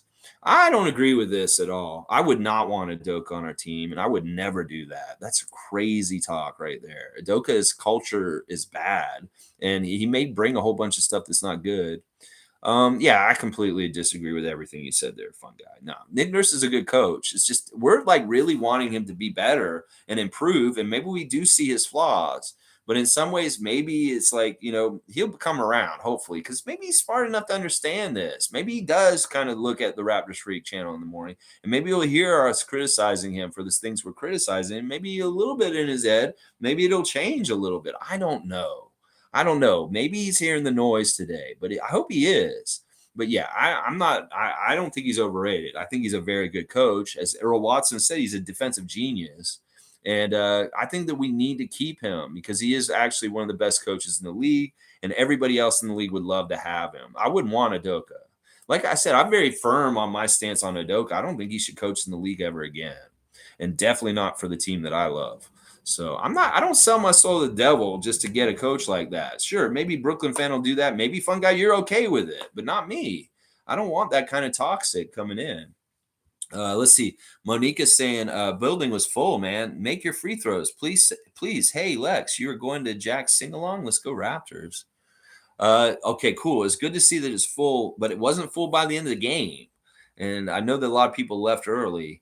And then also the problem after halftime is like nobody's sitting in their seats right after halftime. And I know that's not necessarily exactly the reason why they were so bad in the third quarter, but it doesn't help that they were missing a lot of people down near the court. And I know it's not the people upstairs. I am not going to the sing along for Jack tonight. Maybe I should. I am free and I could go to it, but in some ways I also kind of don't want to go out. I don't know. But if anybody does go, let us know how it is. It may be I might go at the last minute, but I doubt it. I probably won't go.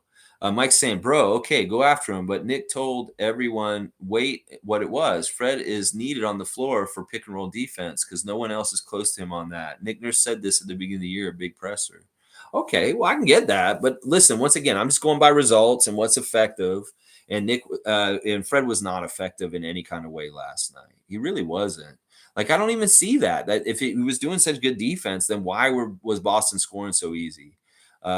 Bishop saying playoff seed is very important this year. Yeah, it is. And that's part of the reason why we can't afford to miss this kind of stuff. See, this is the thing.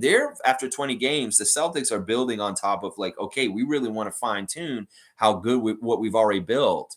It seems like we're building something up and then smashing it down, then building it up a little bit more, smashing it down. Meanwhile, they're just building and building and building and building and building. And that's the problem I don't like is that we want to be on a fast track or developing in the right way. We need to build up and not have so many like, there's like too many. Right now, I feel like we're doing, instead of 2 steps forward, 1 step back, I feel like we're doing 1 step forward, 2 steps back right now. And that's what I don't like. And it may be that there are times where it's just a little bit like that. But hopefully they can figure this out. And whatever they did last year in December where it started clicking and it just started working again, we need that desperately. We need that so desperately. So what you guys figure out what you did last December to make that happen and try and replicate it now because we really, really do need it. Cool Cat saying positives. Pascal, O.G Scottie are really our trio for the chip. We now have to build a team around them. I think front office will make some changes. Ticket prices and resale market killing real fans. That's true too. It's really hard to get real fans down, especially around the court. I was looking at those prices. You know, it's $2,500 to sit right at courtside. $2,500. Who can pay that much just for 2 hours of enjoyment? Not normal people. And yeah, it'd be fun to be down there. But also, you got to realize, too, if you sit next to the court, you can't be a crazy 300 level fan like so loud. They will throw you out. And that's kind of scary, too. So it's like if you get too close, I wish I could be just as loud as I am up in 320. But they probably say, get this guy out of here. And I'd probably boo them. I don't know. Maybe you can. I'm not sure. I've never sat that close. I don't know. Monique is saying 3 stars despite both losses. 905 and Raptors. Perry, Doughton, and Ron. And Gary, Pascal, and Scotty despite the loss. Let's go. Yeah, Reggie Perry was fantastic yesterday in a lot of ways for the 905. He had a very good double-double. Doughton was very good too. He had a double-double himself. And then Champagne's my 3rd star, not Ron Harper Jr. He had a double-double also. There were 3 guys that had double-doubles in the loss for the 905 yesterday, and it was Reggie, Jeff Doughton, and Justin Champagne. And, you know, they different amounts of shooting well. Ron Harper had his little spots, but I can't pick him as one of the 3 stars for that. But the other 3 for the other game are the same as me. I had Gary, Scotty, and Pascal as my 3 stars for the main roster team. Cool Cat saying Nick Nurse philosophy is I want to win. If you're not at the winning level, I'm not playing your ass. Hence tight rotation. So core guys need rest. Need a championship team for Nick coaching. I don't agree with this though still because like who's to say Malachi doesn't have like a want to win? You don't think that guy's motivated and wanting to get out there and kill the other team? And that's the thing that I wonder about. It's like Malachi would want to come out there and shine, especially when Fred's not playing well. That's a golden opportunity to try Malachi out and say, okay, Fred, you're not playing as well. Let's put Malachi in for the beginning of the fourth quarter at least. There's none of that kind of stuff happening, and I don't agree that like it's like all these guys want to win really bad. Like Ken Birch needed to play last night. There's no ifs and or buts. That is a huge fail. That is a fail in itself. I can look directly at Frank Cornett and what he did in the middle of that game and say Ken Birch would have solved that. I can say that. I can say, okay, Fred's not playing well tonight. Why aren't you playing Malachi or trying him just a little bit? Or Delano? You could at least put them out for 5 minutes and just give it a taste in that moment. You're already turning the ball over and missing shots. Try Malachi and Delano in the moments. I know you're honorable to Fred and stuff like that, but Fred just ain't got it on a night. Fucking sit his ass. I'm sorry. He's like, even at the end of the game, you can play him at the very end, and then maybe he'll redeem himself, but maybe not play him right up until the end. Like, give him some time to stew on the court or on the bench and be like, I'm not out there right now and I hate this. And then maybe he's motivating gumption. Meanwhile, you're running him the whole second half and he's just getting tireder and tireder and looking shittier and shittier. Fucking put him on the bench. Make him get hungry because he's not out there and he's pissed about it. That's what you need to do, Nick. If you want to motivate Fred VanVleet, you're doing two things. You're giving him rest and you're also pissing him off because he knows he should be out there normally, but he's not because he's not playing as well. And then boom, all of a sudden you have 2 minutes to go. Then put Freddie in and then watch what happens because he'll be fully rested. He'll be have more energy, and boom, he'll be very motivated because he didn't get to play for a certain amount of the time. And all of a sudden, Freddie's coming in right in the last 2 minutes of the game, and all of a sudden he's bombing because he's rested and he's motivated because he knows he's played like shit. And that's a strategy I would have as a coach if in the situation that happened last night with Fred. So there's two things right there where I think that Nick failed on: Ken Birch and Cornett, and then boom, make Fred hungry, make him hungry. He will play even better, and you rest him. All right, let's keep going. Cowboys here. Good morning, Lex and Raptors freaks. This isn't a big deal. Still early in the season, but I must say I didn't see a lot of energy bring on the Lakers. Let's go Raptors. They had good energy in the first half. The second half, it was a little, and we looked like the team that was playing on the second night of a back-to-back when the other team was the team that actually was. And I hate that. I hate that. Why do we look slower and less energy than them? We've had days off. What the fuck is wrong with our team? Fun guy saying, I'm trying so hard not to be too negative because last night was so disappointing and anger inducing. God, I hate Boston, man. Yeah, I'm the same way.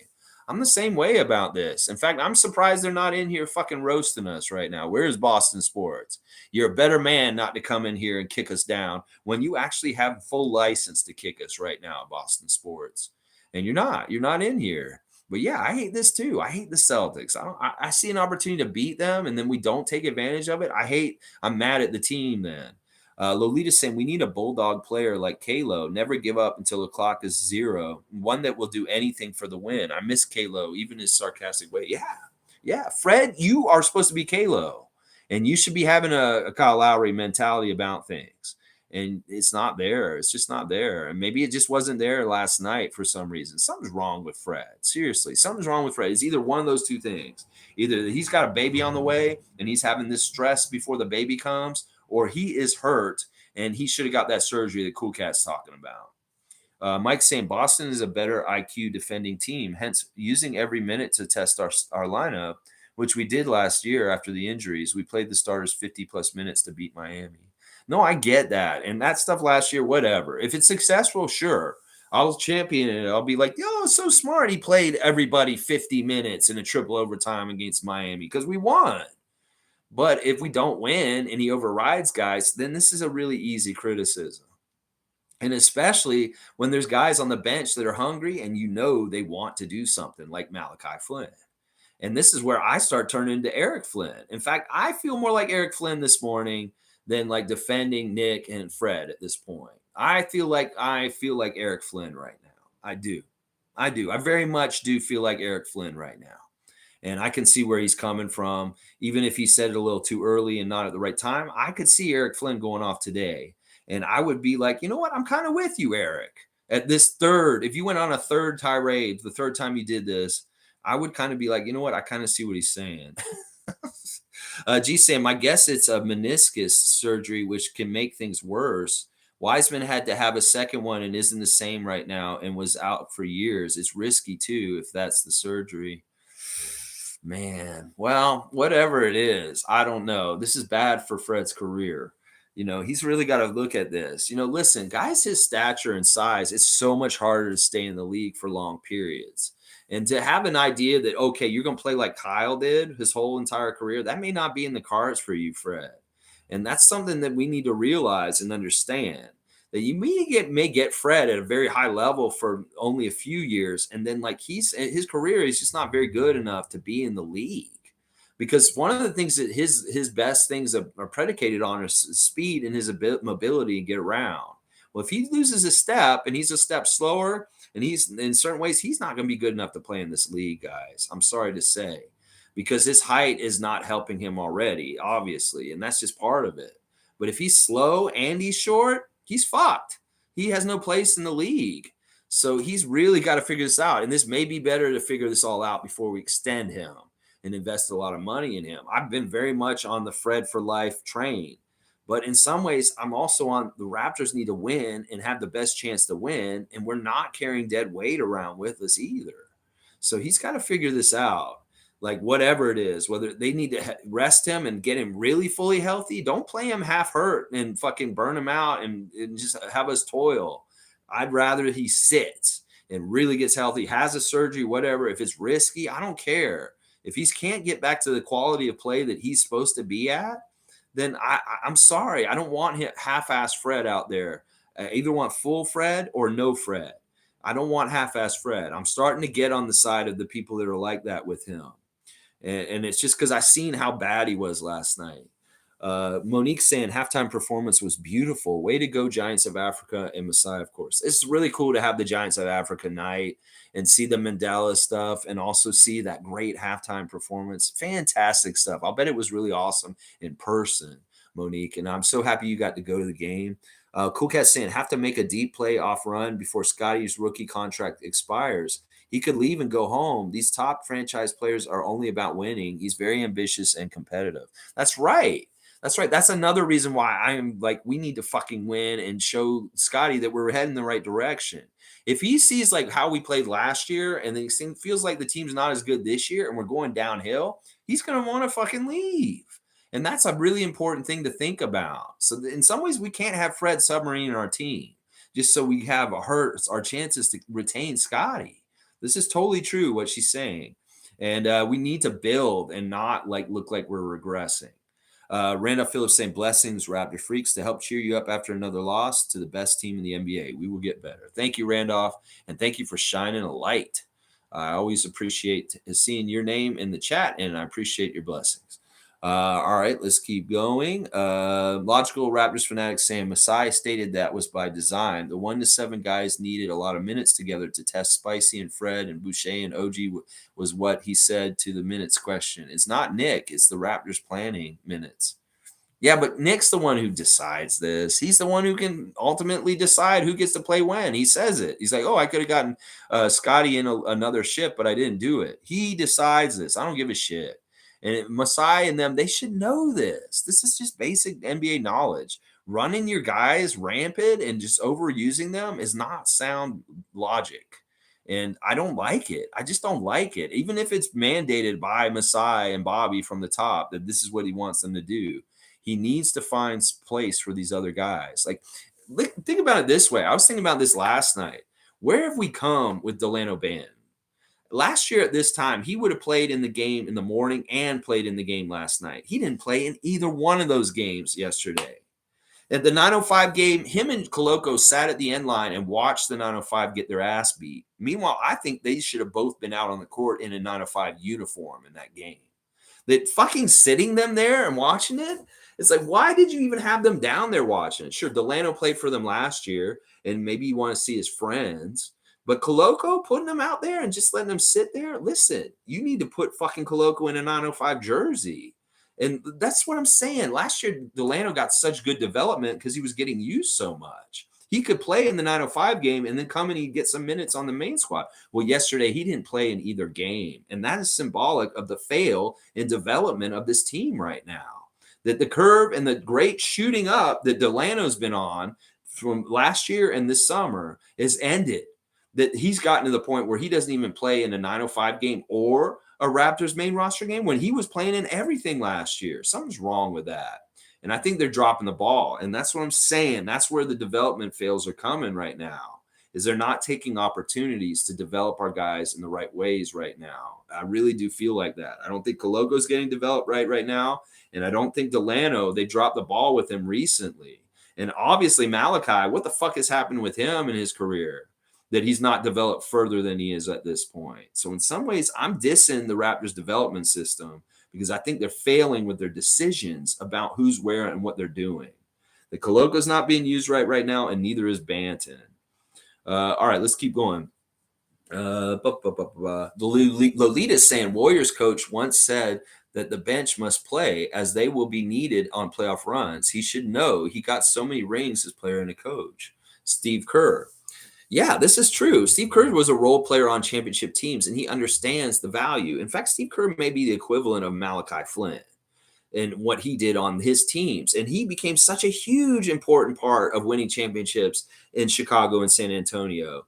And he really was a Malachi Flynn level player. Well, he wanted the chance to shine and get those big moments to hit those threes off of, Michael Jordan pass. Well, that's what we need for Malachi, because Malachi and Steve Kerr are pretty much the same player from different eras. Well, we're not ever going to get to see Malachi get the light of day to get those opportunities like Steve Kerr because he's not getting the opportunities to develop that way either. And that is I think I agree with this completely. Steve Kerr is smart. He uses his bench way smarter. Nick Nurse, figure this out. Monique's saying, talk to Randy about Raptors tonight. He took my words nicely. There's my update for you, Lex and Tom. That's awesome. I'm glad you're talking to Randy Urban. And I know that chat was a little rowdy last night at Raptors Tonight, of course, because the loss was tough. And there were a lot of people that were being very negative there. And I saw Mike trying to fight the good fight for Fred and stand up and be positive and stuff. And I commend you, Mike. But at some points, you just need to kind of wave the white flag and just let people be upset about the team and what's going on. And this is one of those moments where I fully endorse we should be upset about the team. That this isn't chicken littling and to a degree. This is something else that I'm upset about right now. It's not that I don't think we can still salvage the season and still be a very, very good team. But there's some stuff that's happened recently that's really pissing me off. And it's just the fact that we've had such poor efforts and really look so bad, disgracefully bad in certain situations against teams recently. And I know they're good teams, but listen, we're supposed to be a good team too. And the fact that we're looking like this against teams like New Orleans, Brooklyn, and Boston is pissing me off. Because we really should be competing with them and be close to them on their tier. And we're not. We're a mid team. And I hate saying, I was arguing with people saying we're not a mid team last week. Well, I have to say we are at this point. And that our record really does reflect the type of team we are right now, a 500 team. And that's too bad. I hate that. Troy Henry's here.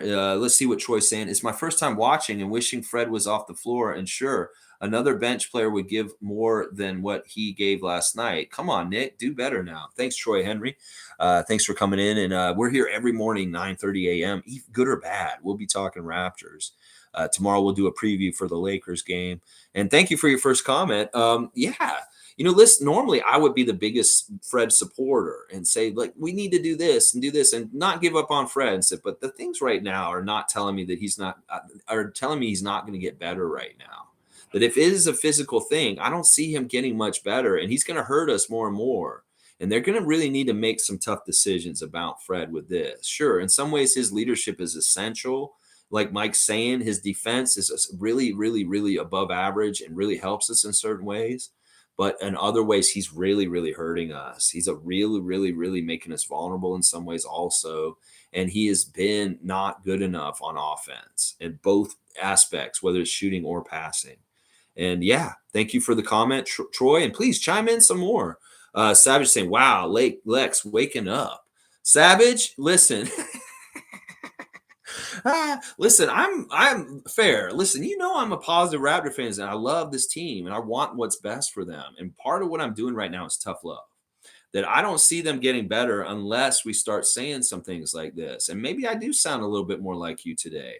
But yeah, okay. Listen, you're seeing a bit side of me, and this has been shown at times where I say we need a kick in the ass, or we need this done, or we need this done. And it just so happens, well, like, okay, I can take the New Orleans debacle. I can take the Oklahoma City debacle a couple weeks ago. I can take the Brooklyn debacle last Friday, but I can't take this one that's so close against Boston and an opportunity that's totally squandered. And that's what's pissing me off today. Cowboys saying, wish I could stay on. I'm on a roof. But I must say, where was that energy? And make sure we stay positive, y'all. It's all going to work out later, Lex and freaks. Let's go. Bring on the Lakers. Let's go. All right. Don't go anywhere, but stay on that roof right now, Bradley, because you're on a roof and we want you to be safe and careful. But yeah, have a good work day and do it the Raptor way. Well, not the way that they do it now, but in theory, they should be doing it. And good stuff, Bradley, but be safe on the roof. And I like that you're saying stay positive. That's true. I'm trying to stay positive. I'll balance it with this. Cool Cat saying for the style of play, New Orleans' length and energy was the lesson for me. We have to play only one short player each combination. That short player has to be like Steph, running around for shots. Yeah, I've always agreed with this. Like, I never liked Malachi and Fred being on the court at the same time. I wasn't a big fan of Fred and Kyle being on the court together at the same time, even though it worked a lot of the time. And I agree with that. Isaac saying we keep getting into a bad rut. We win a game and lose a game, but we can streak and win the next 4 in a row. I hope so. We beat the Lakers. This will help us for sure, but they're not easy games still. We do have a lot of home games, and some of the road games are pretty good. But yeah, we got to beat the Lakers next. That's the big thing. We got to beat them. Savage is saying fans are reciprocating the energy they see on the floor. Hard to get excited over mid. Am I right? Well, listen, I don't like it when you call them mid. Now, when I call them mid, it's with all the good intentions. When you call them mid, I take that as you're just trying to slight them and be an asshole. Because that's basically, you've been saying this all along. I don't think they're completely mid. They are mid right now. That is just the obvious observation. They're 500, 12 and 12 right now, and that is mid. That is very much that. But they still have a whole chance to turn this around and make this thing work and get somewhere above being just like a 500 middle of the pack kind of team. But yeah, I still don't like you saying it, even though I'm saying the same thing right now. But yeah, no, I get excited about this team no matter what. They could lose. They could lose all kinds of crazy games. They could be winning. I can have the same level of excitement and enthusiasm about rooting for this team, and that won't ever change. It's just I'm going to wish the best for them and try and help them, try and like get the energy and the understanding of how they can get back on track. And that's basically what I'm doing. This is constructive criticism to help them get better. It's just not constructive criticism just to tear them down and be like, ooh, they suck. They're mid. I hate them. No, I love them. I want them to get better, but I have to be realistic and like be honest. And they are mid-level right now. But they could very much snap out of it and click, and all of a sudden, boom, they're off and running, like a lot of people are describing also in the chat today. Callie's saying, do you think Nurse would ever bench Fred? He doesn't seem to have a problem doing it to other players. I'm so not impressed. Yeah, I think he might have to. I mean, seriously, Nick, where's the leash on Fred? How much bad stuff are you going to have to see from him in a row for you to possibly do what you did to Gary recently to him? Seriously, we want to see this. We want to figure this out. I'd like Fred to just snap out of it and get things going. If his wife just pops a baby out tomorrow and then boom, all of a sudden, bam, he's like in the finals against Steph and killing it. That's great. But how long is this going to go on? And will we see something happen with Fred's leash at some point? I agree with this. Like, listen, he was such a good bench player as a bench mob guy that he really strengthened and fleshed out our team overall. And that maybe he needs to do that kind of work again. And maybe we need to have a big lineup and go fully positional. Because Fred's strengths, if they're not happening for us on the consistently not happening, like games in a row, then he's not the same player that he was, like when he's really, really good, or the all-star he was last year. G saying Kawhi, Gasol, Serge, Norman, and Kyle were replaced by Barnes, Precious, Gary, and Koloko in a short time, and went much younger and raw. They won a chip and did a retool in a few short years. Yeah, those guys are all way older and way further in their careers anywhere near these guys that we have right now. It really is. We've got to be a little bit like Oklahoma City Thunder fans and be like, well, we're very young and we're developing and it's going to be maybe a little while. I don't know. I don't know how to gauge this anymore. I think that Fred really was the dog in the Kalo kind of role. And if he's totally ineffective, we miss that. And we're going to have problems winning close games against good teams without Fred doing that because Pascal and OG aren't stepping up and doing that kind of dog thing yet. Dog is very important right now to our team. The thing that Chris Boucher said on Hustle Play is so important right now. We need more dog. Where is the dog on the team? And Kalo, we miss you, bro. We can see where we miss you even 2 years after you've been gone. All right, let's see.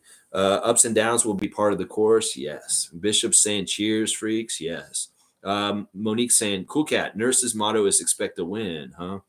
Yeah, that's what I'm saying. He wants to expect to win. Put us in the best opportunity to win by playing the right guys and really reading this right. You may be very good at adjusting with like the schemes the other team's doing, but you may need to get good at adjusting in something else. And that's with your rotation and really on the fly, being a little bit more experimental and out of the blue with the weird stuff. Like really throw it up. I'm crazy. Like bring in Delano like 3 minutes into a game, just out of the blue all of a sudden, just to really fuck things up, Nick. You want to be like that? You want to shake things up on your defensive schemes, changing them every time down the court? Well, do some crazy things with your lineup. Do stuff that you've never done before that will completely throw the scouting book off. Like start Cam Birch all of a sudden, or play Delano like 2 minutes into the game or something weird like that, you know? All right, let's see. David's saying, right. But the problem is, Mo, when someone is playing like that, they ought to be benched. Yeah, in some ways, I agree with this. I mean, but like I said, he has a leash and he has a record of what he's done for us that has to be considered also. And in some ways, it's like tough to put your captain off the bench in some ways. Mike saying Fred VanVleet came in with 4:36 left in the game in the fourth. He held Fred back for most of the quarter and had Gary Trent out there, like you said. Yeah. Okay, so he did a little bit of what I was saying, but he still didn't have the energy, the effort to do that. So in some ways, that makes me even more pissed off that like he was trying to rely on him at the end of the game and he couldn't step up and he was rested. Let's see, Kenrick Chronic Art James. Check out Kenrick on Facebook. If you have some art you want commissioned, a piece done, Kenrick can help you out. Just looking for him on Facebook under Kenrick Chronic Art James. Did Tatum say he wants to see OG at the All-Star game? I don't know. I didn't watch their after-game interviews for the Celtics. In fact, I barely watched these ones. That's kind of why I was going to watch them on this. But if we go too long, I may not even put them on. It may not even be worth anything watching them and reacting to what they're saying. But if he said that, kudos to him and they're friends. And he may want to help OG get the All-Star team. So that's kind of cool. Savage is saying, I miss Kyle Lowry. Even 10 years older, he's more mobile and still got that dog in him, taking charges, leading comebacks, not hurting them. Yeah, in some ways, I can't disagree with Savage on this. I do miss Kyle Lowry. And in a game like last night, we especially missed him. In fact, he could have been the factor that got us the win and carried us to the win as the captain. And that's what I'm saying. Fred is not exactly Kyle, and he learned a lot from Kyle, but there's certain things Kyle is that Fred isn't, and there's certain things that Fred is that Kyle isn't also. But in some ways, we're not getting the strengths of Fred played exactly right now. Let's see. Click is saying, hang on, it jumped. Wow, it jumped a bit. Tired of Raptor fans acting like crybabies. I'm about to unsubscribe and follow mad people. Click, don't unsubscribe me. I'm not trying to be a crybaby. I'm really just very much constructively criticizing them. But yeah, I'm not really being a crybaby about this. I'm just like really not happy with Fred and Nick in certain ways right now. But yeah, you follow mad people. You want people that are just angry and cussing. Maybe I could do a little bit of that. I mean, I'm a little bit angry today. I'm not like really like, whining and crying about it though. In some ways, am I? Does it seem like that? I don't know. Callie's saying, I agree. Delano needs playing time. Yeah. Where's Delano's development at this point? We need Delano out there. He could help us. There's a sign.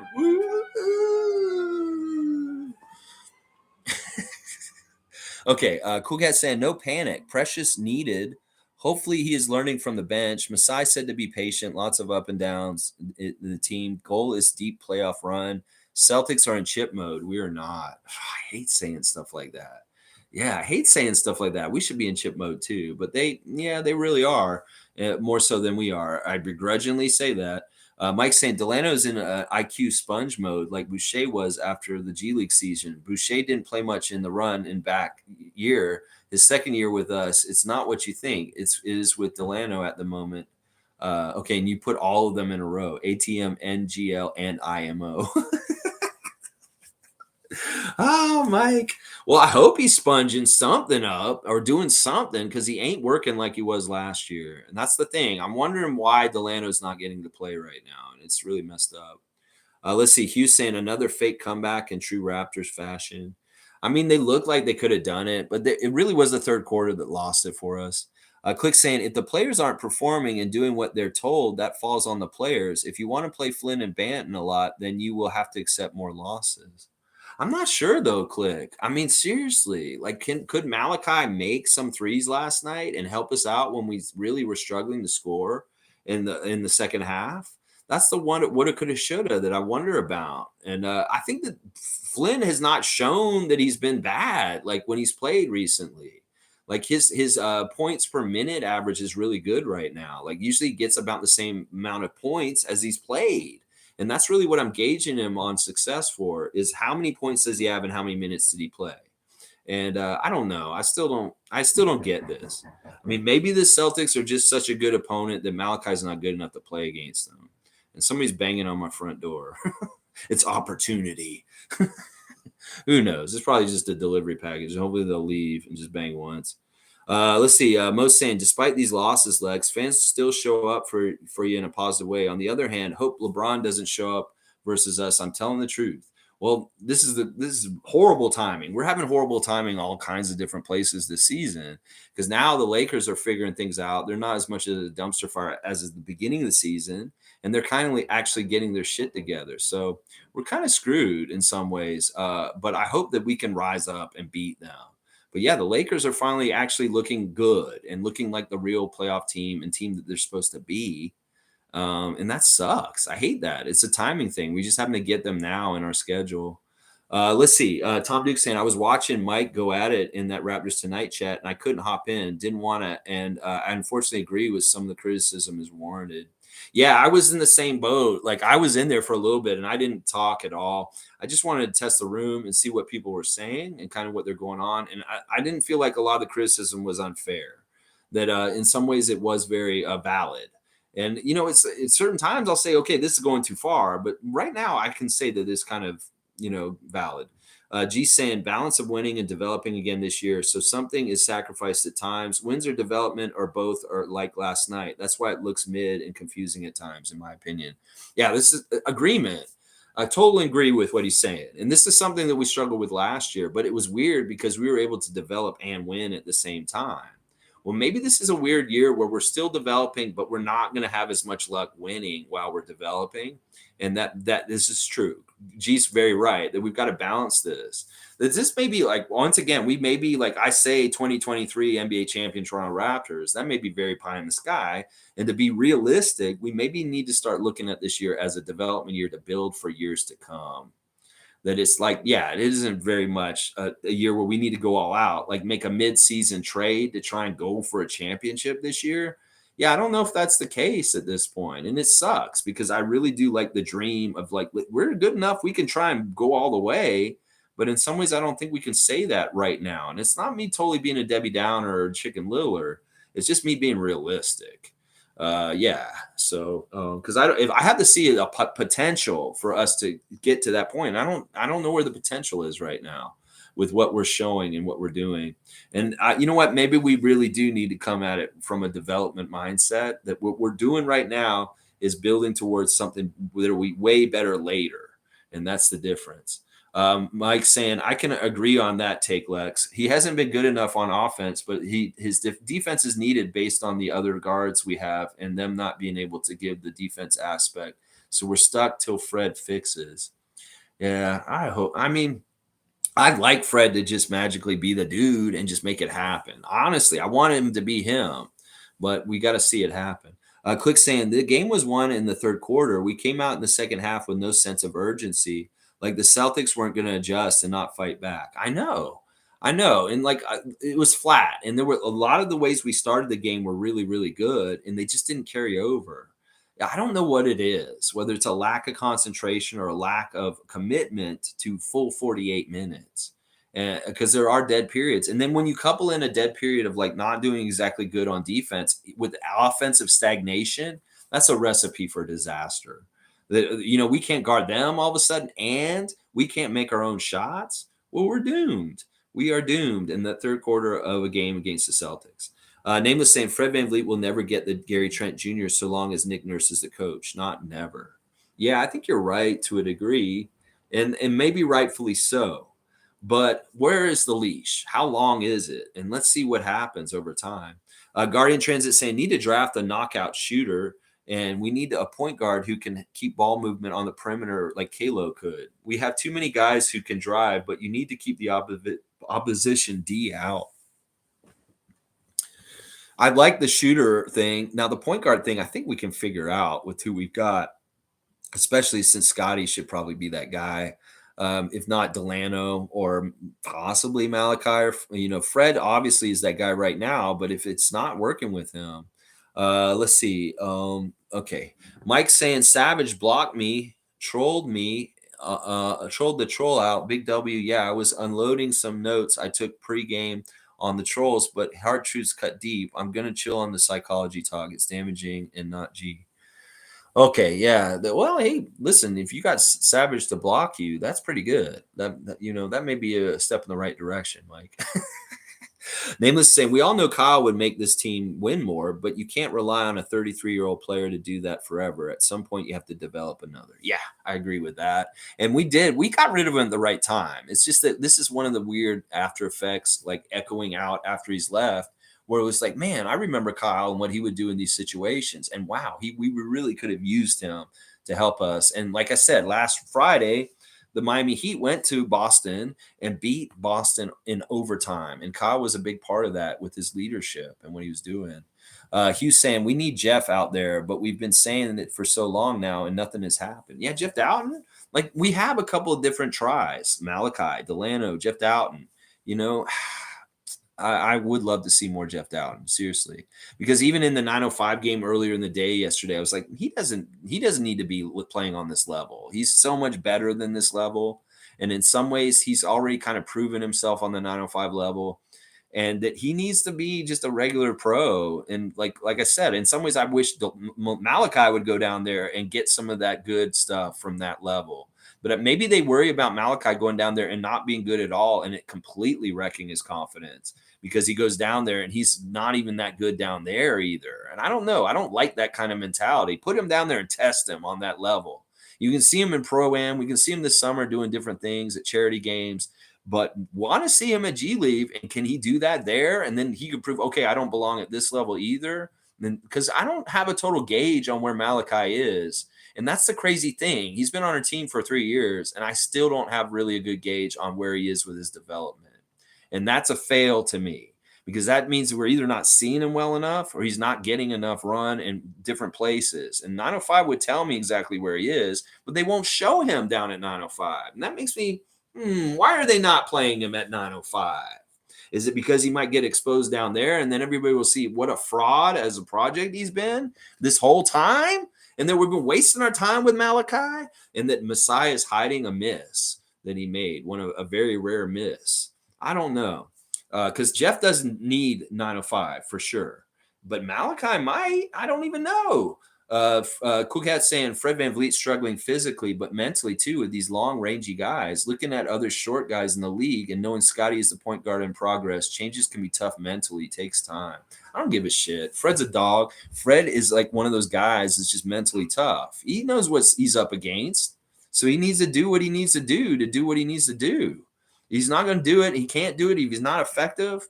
He doesn't need to eat up 40 minutes of our time on the court. That's just the pure damn truth of it.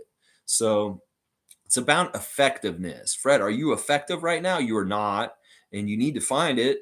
Savage is saying Lakers are on the upside, and we got Anthony Chamberlain next. Oh boy, that's what I'm saying. This is no slouch. The Lakers may have been a slouch at the very beginning of the season when they were figuring things out, but they're figuring things out. And that's the difference, too. A lot of teams are figuring things out when we should be figuring things out also. And we're not. And I don't like that. I want us to figure some shit out.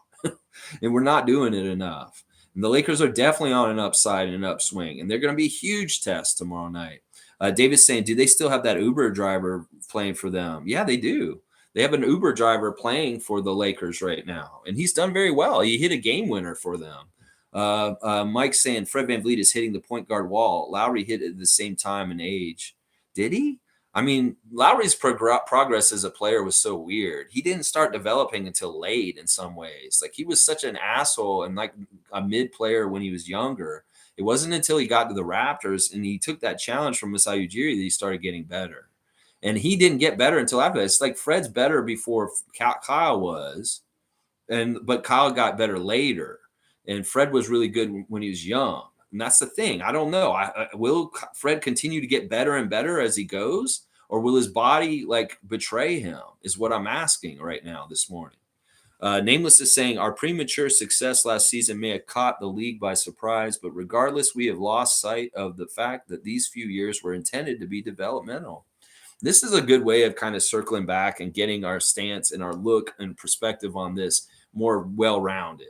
And I think that there's a lot of truth to what Nameless is saying, that we had such good success while developing last year that it really kind of made people expect this, and that maybe we should be kind of looking at it in this way. I don't know. I'm the kind of guy that's like, let's just win. Let's just win. If we can win while we're developing also, that's great. But like even the 905, they're not winning right now. Like if it's all about winning, like Masai said, well, why aren't 905 winning? And why aren't we winning in games that we should be winning? That's what I'm wondering. But I think there's a lot to what Nameless is saying here, that our success last year while developing is really got fans of our team kind of thinking that we can do it all the time. And that may not be true. That maybe the development year this year doesn't get coupled with winning, which is too bad. But we may not have to start reorienting our expectations for this year that way. All right, let's see. Isaac saying, all summer I talked about next man up and bench mob. The bench has won games for us, but doesn't get the minutes respect. I am good with Project 6-9 starting and having Fred and Gary spark the bench. Yeah, Isaac, I don't think that's unreasonable. And I don't know. I really don't know. This is somewhere you got to tread lightly. Maybe you do give Fred still some chances. But listen, if people like me are starting to say, Fred, what's going on? And maybe we don't need you like as much on the court, then something's wrong. Because I would give Fred all the excuses in the world. But at this point, I don't know what excuse to give him. G saying, building a future dynasty. That's right. This may be very much, we need to think about the future and not the now. The now is the now, and it is going to be what it's going to be. Boxu.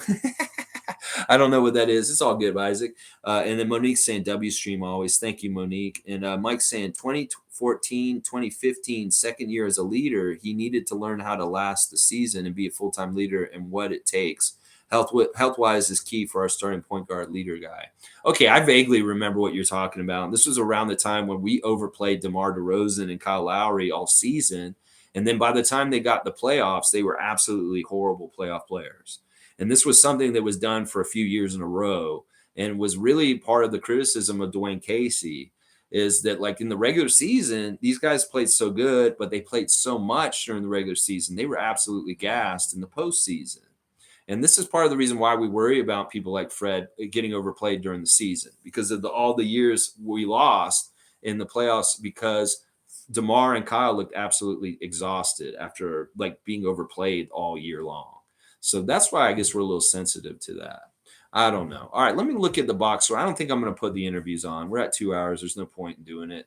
All right, so looking at the box score from last night, let's give the Celtics a couple flowers real quick. Blake Griffin looked like he lost a couple years on his age last night, stepping up 5 of 6. 13 points, 8 rebounds with two assists.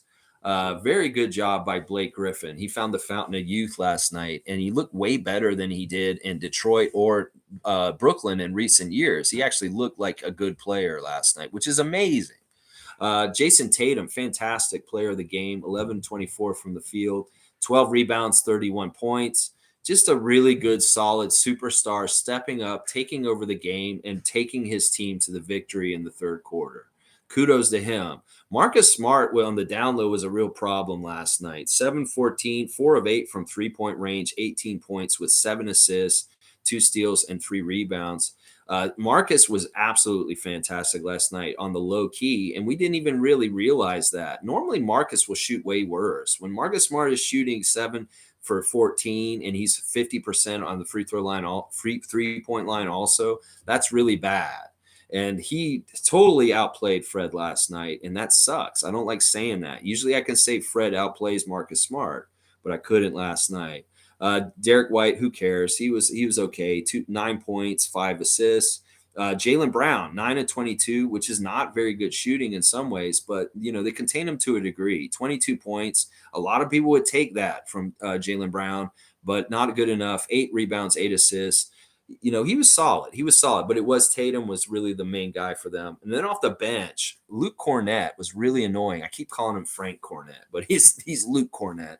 11 points, 5 of 7 shooting, 7 rebounds, 3 offensive. And that is the guy I thought that Ken Birch should have been mirroring. When you see Luke Cornett out there, that's when Ken Birch should have been out there. Grant Williams, 32 minutes for 7 points. He was just annoying, doing little glue things, just being his normal, just annoying self, loud and just all over the place, just annoying. Sam Hauser a little bit last night. He hit 1 3, but not really that much of a factor, which is 5 points. Now on our side of the board, Siakam, pretty good, 9-20, but I just wish he'd taken the superstar challenge up against Tatum and Brown and said, I want to be the best player on the court tonight. And he didn't do that. He was outscored by Tatum by 2 points, 29 points, 7 assists, 8 rebounds for Siakam. And once again, you could be that triple-double hunter like Kyle Lowry and know what your stats are, Pascal. You could be getting more triple-doubles in your career if you really hunted them like Kyle does. Koloko was okay in the start in some ways, but in some ways I really hated that he started. 5 points, 1 of 1, 3 of 4 at the free throw line, 3 rebounds, 2 assists in 22 minutes. He had 1 block, but of course we know he got robbed for another block. And I went and looked at Koloko on the blocks standings for the leaders, and he's actually like 12th in the league in blocks. If he had been getting his counted, he'd be in the top 5. So what I'm saying about them robbing him of blocks for fouls is very true, and it is keeping him out of the leaderboard for blocks. So I don't like that. I don't like that he's getting blocked out of being on the blocks leaders because he's getting foul calls. And that is very much the phenomenon that's happening with the refs and what they're calling. OG, 6 of 14, 1 of 5 from 3. That's a bad thing. 5 rebounds, 13 points, 3 steals, 5 turnovers. OG, did good defense in the beginning of the game, the first half, and then the second half, the third quarter just unraveled. Scotty Barnes, 41 minutes, 8 of 14 from the field, 1 of 6 from 3, 7 rebounds, 4 assists, 21 points, and 3 bad turnovers. There were a couple of bad turnovers there, and I don't like the 2 missed free throws, but he's still the second star of the game for me. Shooting such a high percentage and really showing more and more. If this is the developed side that we can get positive about, Scotty showing his low post dominance down there in flashes and him kind of trying to take over in the fourth quarter a little bit. Very good signs. Very, very good signs for the future. So there's the future development, the light at the end of the tunnel. We can look at Scotty's dominance in the low post and also his will or want to take over the game in the fourth, either by playmaking or scoring himself. Fred's not going to step up and take care of that stuff. Scotty tried to.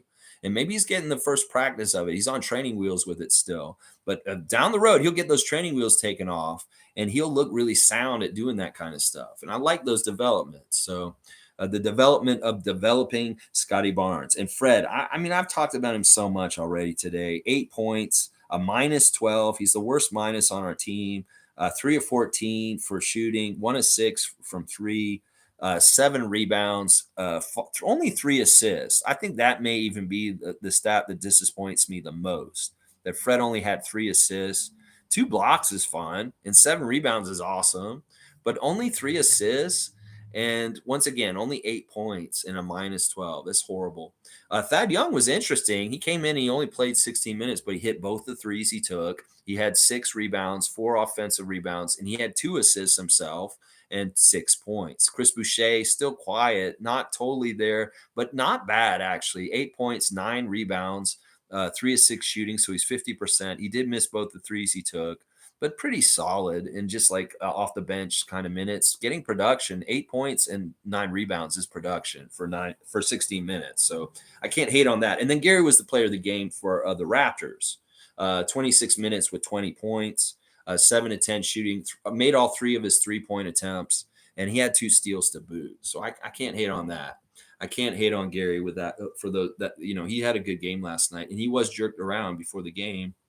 All right, let's see what else you guys have said while I was doing that. Nameless saying the only person that hasn't forgotten that we're in 100% development mode is Bobby Webster. That may be true. Everybody just wants to win. We want to win. Nick Nurse, Masai Ujiri, we want to win. We want to win. So we're trying to win. Cool Cat saying Flynn can't play in Celtics game. He is 0 on defense. He would be eaten alive. Delano's ball handling would be picked in Celtics game too. Would have loved to see Birch and Boucher together though. Okay, and that may be reasoning, and part of it is Flynn and Delano cannot be trusted against the team like the Celtics. But come on, if you're going to throw people to fire like Scotty and Koloko, you need to throw these other guys into the fire too, to an extent. Because you could say the same things about Koloko. He's going to get burned. He's not going to. This could happen to him. This can happen to him. Scotty is the same thing too. He gets picked apart and he makes rookie mistakes too. Still, so I don't know. I don't totally get this. I think that Flynn could actually play okay against somebody like Marcus Smart. If they had played Peyton Pritchard, maybe Flynn would have gotten in then, because Pritchard's that kind of look. I don't know. It could be that he doesn't trust them in this situation, but in some ways that kind of goes against the whole idea of what we're trying to do with developing guys. You put them in there and throw them to the fire. And I don't know. Blackhawk saying, in my opinion, OG needed to be more aggressive. To be all defensive player, OG needs to establish himself against the Tatum, Zion, and Giannis type players and score. Yeah, I agree with the sentiments of what you're saying here. I think that he showed good aggression at times. But once again, him and Pascal, they get this knock of disappearing for different sections of the game. And it could very well be that that's the point in time when Tatum and Brown and those guys are really locking them down and making it hard for them. But too often, and OG has said this in interviews after games before, he's like, I am not being aggressive enough throughout the whole entire game. And that I maybe need to step up more often and look for my shots and go aggressively to get them more often than I do. And he has said that. And Pascal said the same thing. He's like, in some games, I start really well and I play, but then I don't do anything for a quarter or something. I need to be aggressive the whole entire game. And I think that both of them can say that, possibly partly about the game last night, that there were times where they probably needed to be a little bit more aggressive and trying to make things happen for our team offensively. And they weren't. They didn't do it enough. Let's see. Monique saying, can we start the chants, we want Chem? We want Chem. I'd love that. If they actually started getting organized enough, the fans, I don't think enough people want Chem, though. We're like maybe the very silent minority of this, that most people wouldn't even think about this. The average Raptor fan would be like, oh, Chem? They wouldn't even think about this. But we are. And maybe us, we could do it. I don't know if we'll get enough voices to be heard, but who knows? I might try this next time I go to the game if it seems like Chem should be played. G saying Raptors had to guard both Tatum and Brown compared to really just Pascal. Barnes was great in the paint, but they lag off him when he shoots threes. If Raptors had a 3-point threat, it would have helped Pascal, in my opinion. Well, Gary should be that threat, and Fred also. And when he's not making those shots, it's a big problem. G saying Delano should be playing more, in my opinion. His speed and height throw teams off. I definitely agree with this. Delano is such a good player. Why are we not seeing him enough recently? Like, he got so played last year. And I know Mike's saying, oh, it's an observe year. I don't fully buy that. I really don't.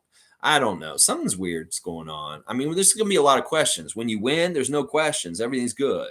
But when you lose, this is the kind of stuff that happens. Let's see. Blackhawk saying Pascal is preaching playing together, and he's right. Pascal is unselfish, but will not work fully until other team members try to dethrone Pascal on rebounding consistently. And he's got no voice. I mean, I won't totally disagree with any of this. I do want to see guys like OG and Scotty try and become the man underneath him. But Pascal is the man right now. He needs to act like it. Monique's saying be tighter on the ball. Free throws are a must. Yeah. No bad passing. Like some of the passes were really crazy. Like, sure, you can get away with these really crazy long court passes and stuff like that against the Magic. But against the Celtics, these guys are going to pick them off. You saw Derek White get in there and act like a cornerback on one of these full court passes and just like pick it off. So yeah, those kind of gambles with the passes weren't good at times, but some of them were good because you got to kind of take those gambles because that's the home run ball, the long down the court Lowry kind of stuff. It can be very helpful and get you going, but the Celtics are hard to do that kind of stuff against. And the free throws are definitely a must. Cool Cat saying we are winning while developing, so being 500 while developing this critical stretch is providing some data for the front office. We don't want to be Oklahoma City, the Pistons, the Magic. This is true. Like if we're a developing team like the Thunder, the Magic, the Pistons, well, we're doing way better, and we have more of a ceiling, and we have more of a sunnier forecast because we are winning so well in a development stage that people think we're actually like a top team. So in some ways, that is very much a bright spot, and that's very true. And this is the kind of positive thinking we need to have: is that if we're kind of a developing team, well, at least we're winning way better than other developing teams while we're doing it. So, all right. I don't know. I'm just at 2 hours and 15 minutes. I really appreciate everybody stuck with me for this tough stream today. It's really hard. I was going to watch them, but I kind of don't want to. I mean, all right, let's try it a little bit. I'll put. Pascal, it's obviously one of the best teams in the East coming in here. Where do you guys feel like you fell short? The game was, pretty competitive. Yeah, I mean, I think obviously the third quarter, like I don't think we played as much as we wanted to. I thought we had some great looks. They go in, that happens. But we also just couldn't really get the stops that we wanted at that time when our shot wasn't falling and our offense was a little.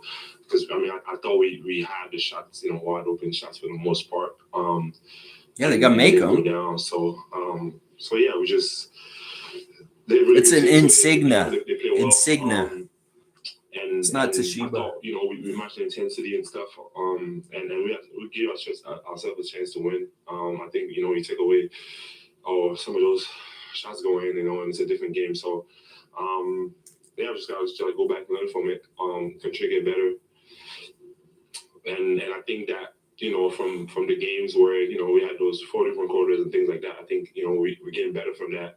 And we just gotta take the positive from it and just keep working hard, and I think that things are gonna turn around for us, and we're gonna have one of those runs, and to do that we need to continue to focus on the details and continue to stay together, play as a team, and yeah, I believe that we're gonna turn it around, and we're gonna have so one of those stretches where we feel like we play our best basketball, which it feels like it's close sometimes, but just gotta keep going.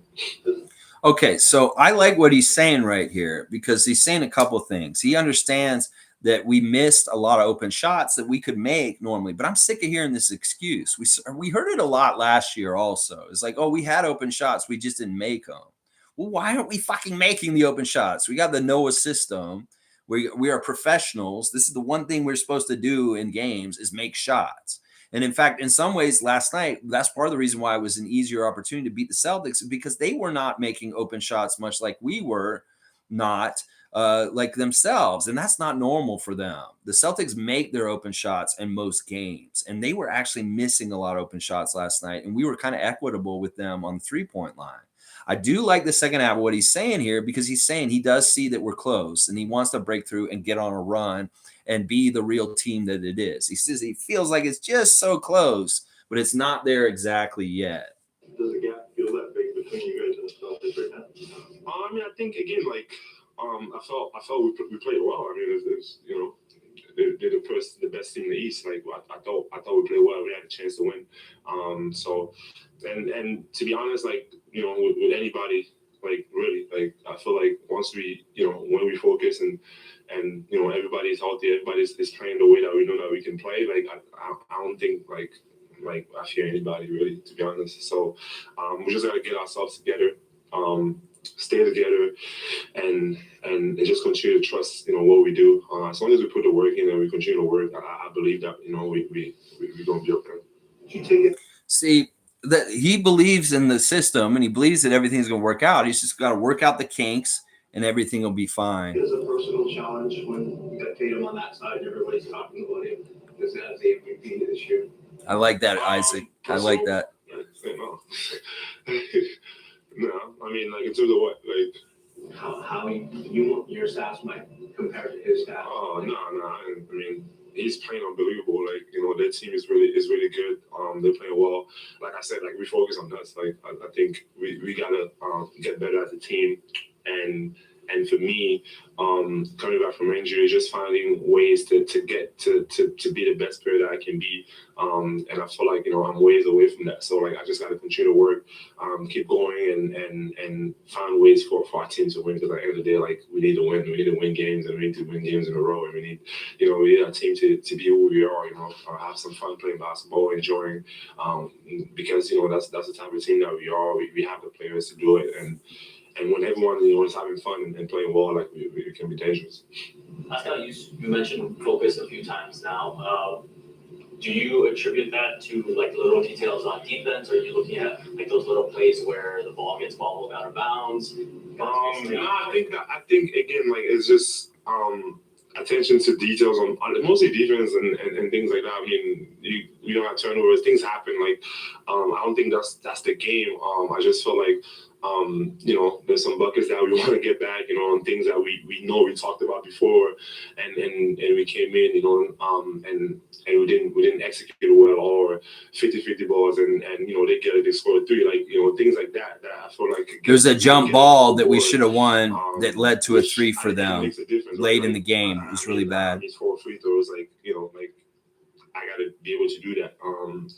So I think. Yeah, he just said he missed free throws. He did. He missed 4 free throws. Nick mentioned you asked for more. They missed a couple open shots. They missed a couple free throws. That's 6 points right there. That's why you have to play perfect against a team like the Celtics. Conditioning for you that you're just kind of. No, I think again, like, I'm just. I feel like just again, I was out for a little bit, so I just gotta get back to that, and I feel like, you have minutes restrictions, and you're trying to get back, like, I'm not 100% like where I want to be, like, in terms of my body and everything. So it takes time, but I'm just the type of person that, I just want to pass out and lay out there, instead of, I think that's the way I get, my second win. So, I might exaggerate a little bit sometimes, wanting to be out there, but that's just the way I am. Like, I'm a hooper. I play ball all day, every day. So I just want to be out there, just catch my second win, and feel like the way I want to feel. What kind of comes We'll watch that, Savage. We'll watch that. Team playing kind of fun and with some joy and relaxed. Does that have a first and end of wins, or do you need some wins to kind of? Right, and I mean, which they go hand in hand. But I think at the same time, it's just our spirit. Like, like, obviously we want to win games. Like, just, we have a lot of competitors on our team, but I think that sometimes, like, things are not going to be like, the way you want them and you expect them to be in your head, like, most of the time. So we just gotta keep going and have a positive mindset about things, and I think just carry ourselves in a way, because I just feel like that just carries to winning, like, just everyone playing together, being together, cheering on each other, being the best teammates that we can be, holding your brother up when he falls, like, things like that. That just brings, some type of vibe to the team that carries to winning. And yeah, obviously, if we win more games, we'll be more happy. We'll be happier for sure. After we played last week, was all that stuff missing a little bit? Was it sort of? Yeah, no, obviously, yeah, because we were losing. Like, it's not fun. Like, we don't like losing. Like, this organization is not about losing. So, not winning games is not part of who we are. So obviously, the mood's gonna be a little different. But for me, like, I just try to, like, be that person that's gonna just kind of keep everyone kind of, like, together and make sure that we don't let that get us down, and because, at the end of the day, that doesn't help us. We got to be conscious of our mistakes, obviously, like, and make sure that we go and try to correct them. But at the same time, we don't want to just like let the losses kind of like take us kind of like down and take the mood and the fun out of everything. We just we got to keep the fun and keep working because I believe that's the way we're going to get out of it. You mentioned good process. Nick mentioned good process. You guys have had quite a few games this year where a lot of the looks have been good. Sometimes they're just not dropping. You guys have extended runs with layups, open threes, free throws. Other process that's more in the hands of like superstar behavior, where if you get doubled rather than passing away, you escape and you re-engage. Like, how do you manage the different types of good processes on the floor at any point in time? Again, it's just read the game. Like, to be honest, Good like, question by I always trust Samson. my teammates like to make the right play, and like I'm always going to try to make the right play when I'm out there on the floor. Or is that Oren? I'm not sure. It's either Oren or Samson. You know, everyone on this team, we put a lot of work in. Like, I see these guys work, and like, it's basketball. Like, sometimes things like it doesn't go in. Like, there's no other way to say it, right? Like, I think we just got to keep going. Like, play good basketball. Like, there's no like. It doesn't really help us for me to be out there and try to play hero ball. Like, we're a team, we gotta win together, we gotta play together, and that's the way we're gonna win. Like, and I believe that like those things will turn around, and once they do, like, maybe we have a different conversation. Yeah, maybe we talk about me having 15 assists instead of me trying to escape the double and trying to force anything. So yeah, I believe that's gonna happen. Pascal, you mentioned like losing obviously not being fun, but as the leader on this team, are you maybe noticing that guys are maybe getting lower than they need to? You mentioned also like how important being even keeled is to you. Is that something that you're trying to impart to some of the right now? I try. I think again, like obviously, like we had those 2 games where we felt like we didn't play the way we wanted to play, and like, I wanted to keep an emphasis on like, let's stay together. Let's like, this is like, that will happen, but as long as it doesn't just linger and it feels like this is who we are, like we got to get out of it. But I just feel like, yeah, we have to. Like, this is the NBA. Everyone is coming every single night trying to win games, like, and it's not easy. And I know that we are used to winning as a team because this is who we are. Like, we win, but like, it's not easy. Like, winning is hard. Like, it's really hard. and sometimes we get spoiled by the fact that we're being successful as an organization and we expect to win, obviously, which is what we are. But it takes a lot, and we're gonna have to get over it. And I believe that we can. All right, OG. See, Pascal showed pretty good leadership and like saying all the right things. I like that he's saying he wants to keep the guys up and positive, because it could very well be there's guys that are hanging their head right now. I have to watch it again. Maybe we did some coverage. He was making tough shots though. So Yeah, Tatum was making really hard shots in the third quarter, like stuff where he was right on him. OG was playing pretty good in those moments, but just not good enough. But also make those contested shots. How do you strike the balance between playing them into help and also being more aggressive on ball to kind of congest their area of work base? It seemed like they did stay at home on them. There wasn't a lot of doubling like we were talking about yesterday. It seemed like they did really play them one-on-one. To a tough shot, and then sometimes we'll just make tough shots or make plays. OG, Pascal was mentioning focus and maybe not having the level of attention to detail that you guys need to get to. What would you maybe attribute that to? I don't know, but it's for sure right. We're just gonna try to fix it starting tomorrow. Have you been happy with a lot of the rotations? As a guy who's out there, a lot of you guys, they're interconnected. Guys pick up for another guy, you make the rotation elsewhere. Are you feeling, compared to some of your guys' best defensive stretches, that there's that connectivity that you guys have defensively? Yeah, we feel like there's connectivity. Yeah, we feel like we talk a lot. We make the next rotation. Just sometimes, it's the next rotation that we don't make. So we're just going to try to clean that up, start doing that. Any idea that you guys might achieve that? Just watching the film. Getting better, more reps. Making an emphasis to do it. The younger guys. You guys had your share of defensive struggles early last season and then really turned it around. Do you take confidence from that, knowing that you guys have shown that ceiling before? No, we definitely know we're capable of it. So, no, it's just we have to do it. Scotty.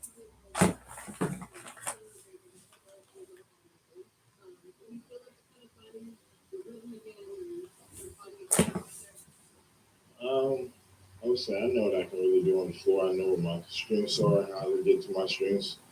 I was really never worried about it.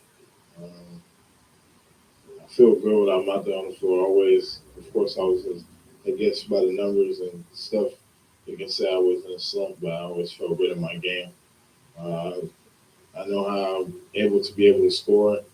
I feel like my game doesn't just revolve around scores, it revolves around doing a lot of different things. But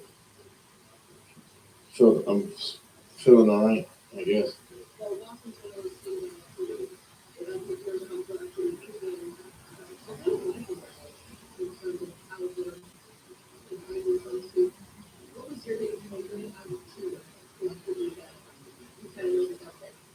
I would say as a team, of course, we know what we can really do as a team. I feel like we did pretty solid. I feel like, of course, as a team today, myself as well, I had just a couple miscues, turnovers.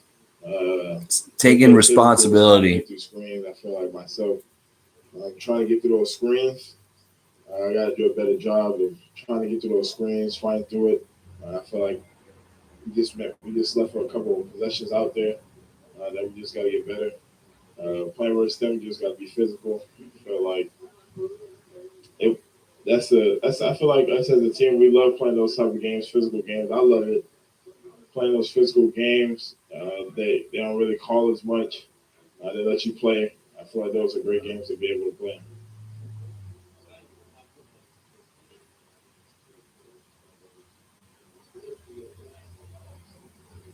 I would say that's a couple of miscues that I probably had myself.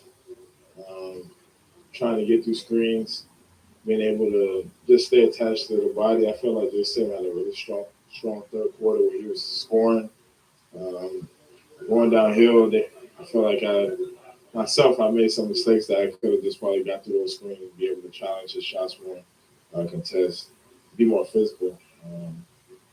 But yeah, I feel like that's what really happened in the third quarter. Got stuff going.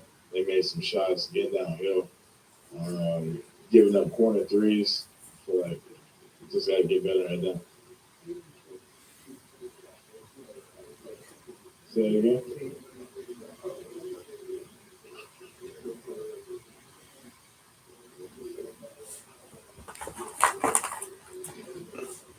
Say it again.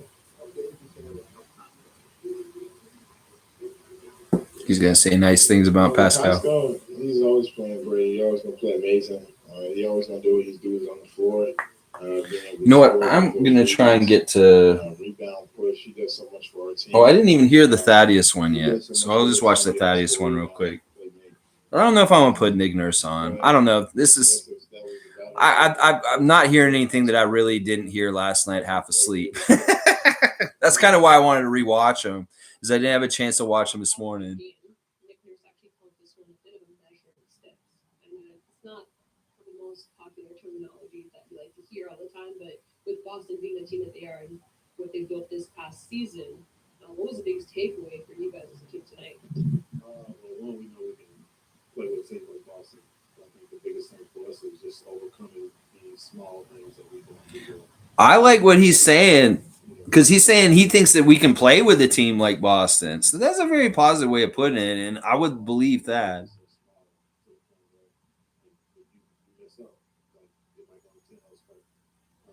Yeah, you can't mess up even a little. They'll fuck you up. Just making sure that we're doing the things that we need to do. Up six, and for us to go into that type of deficit, we can't have that. How do you approach that? Because it's one thing to have a bad shooting night or defensive errors, but it's another thing when honestly some misplays happen, the ball slips out of your hands awkwardly, stuff happens. Just through the schemes and just like we said, dwell on the last play, make sure that we can stop. So, they had a spell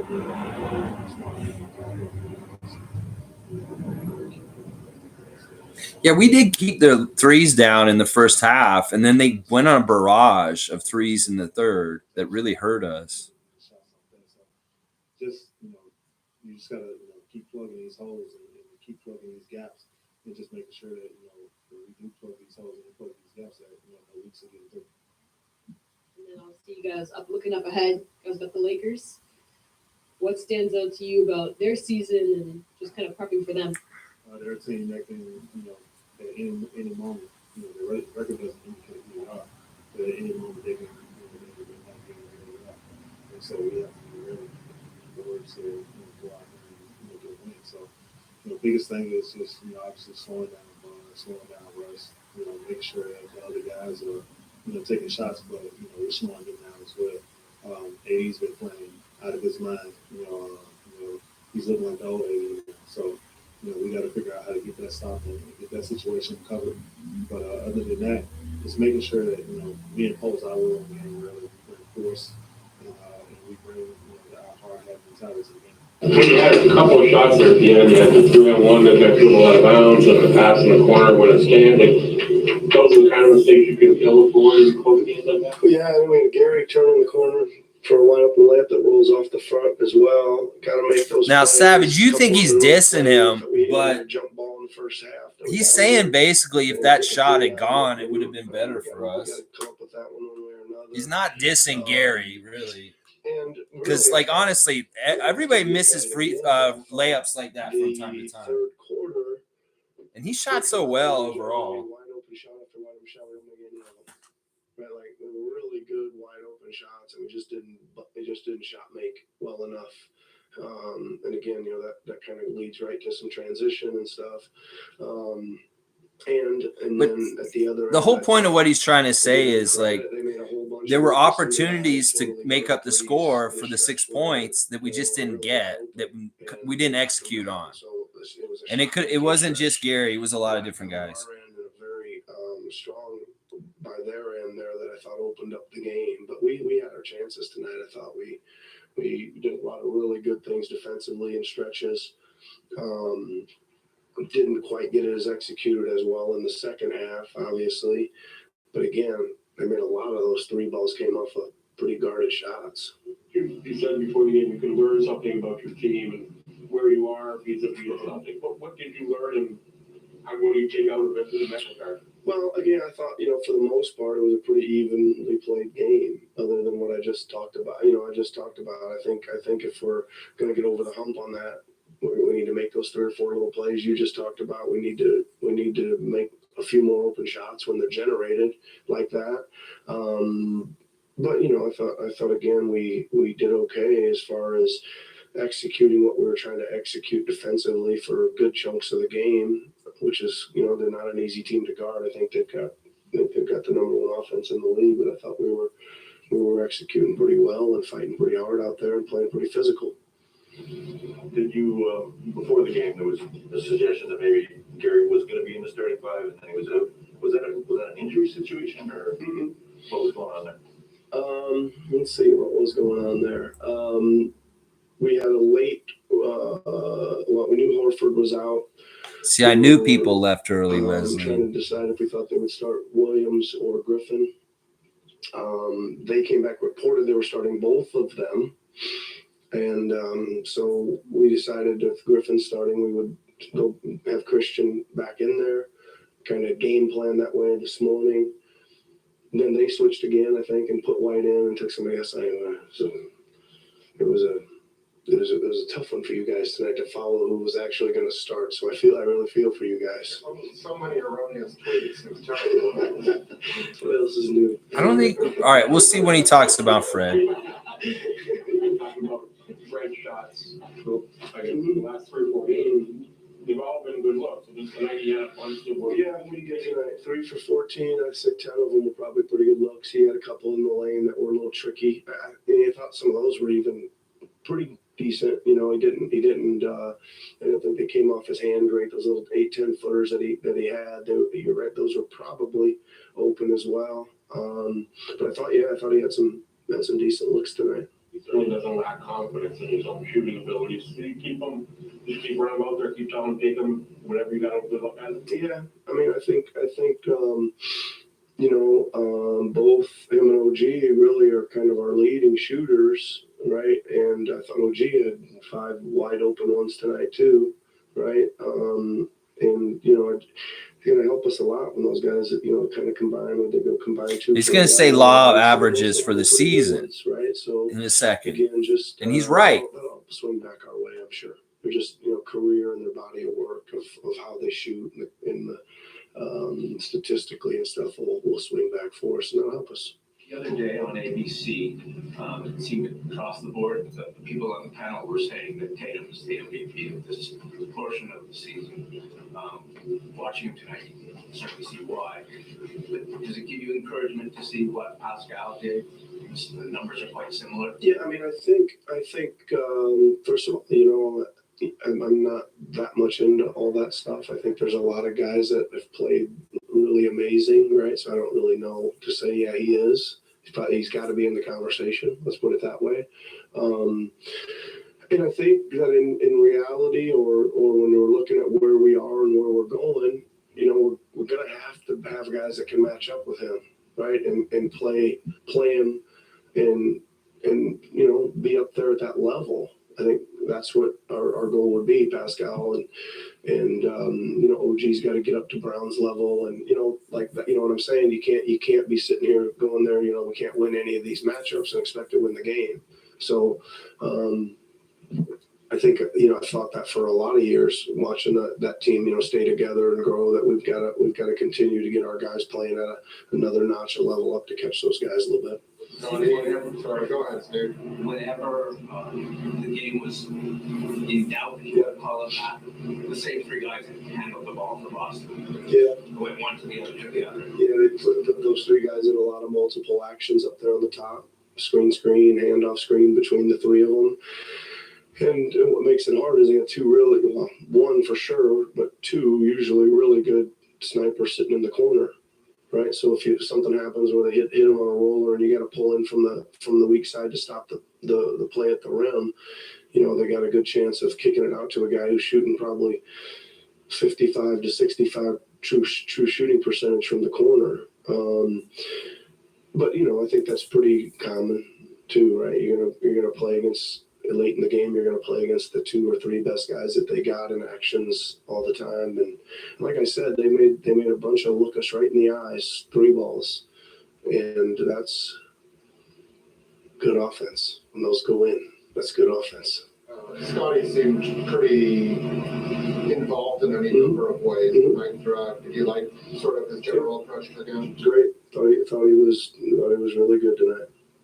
From a physical standpoint, Fred had talked about battling through an illness. Do you know if there's anything that he's still dealing with, any recoveries on that front? I don't think so. It was we talked about it before he had it, kind of went away, played a game, got it again.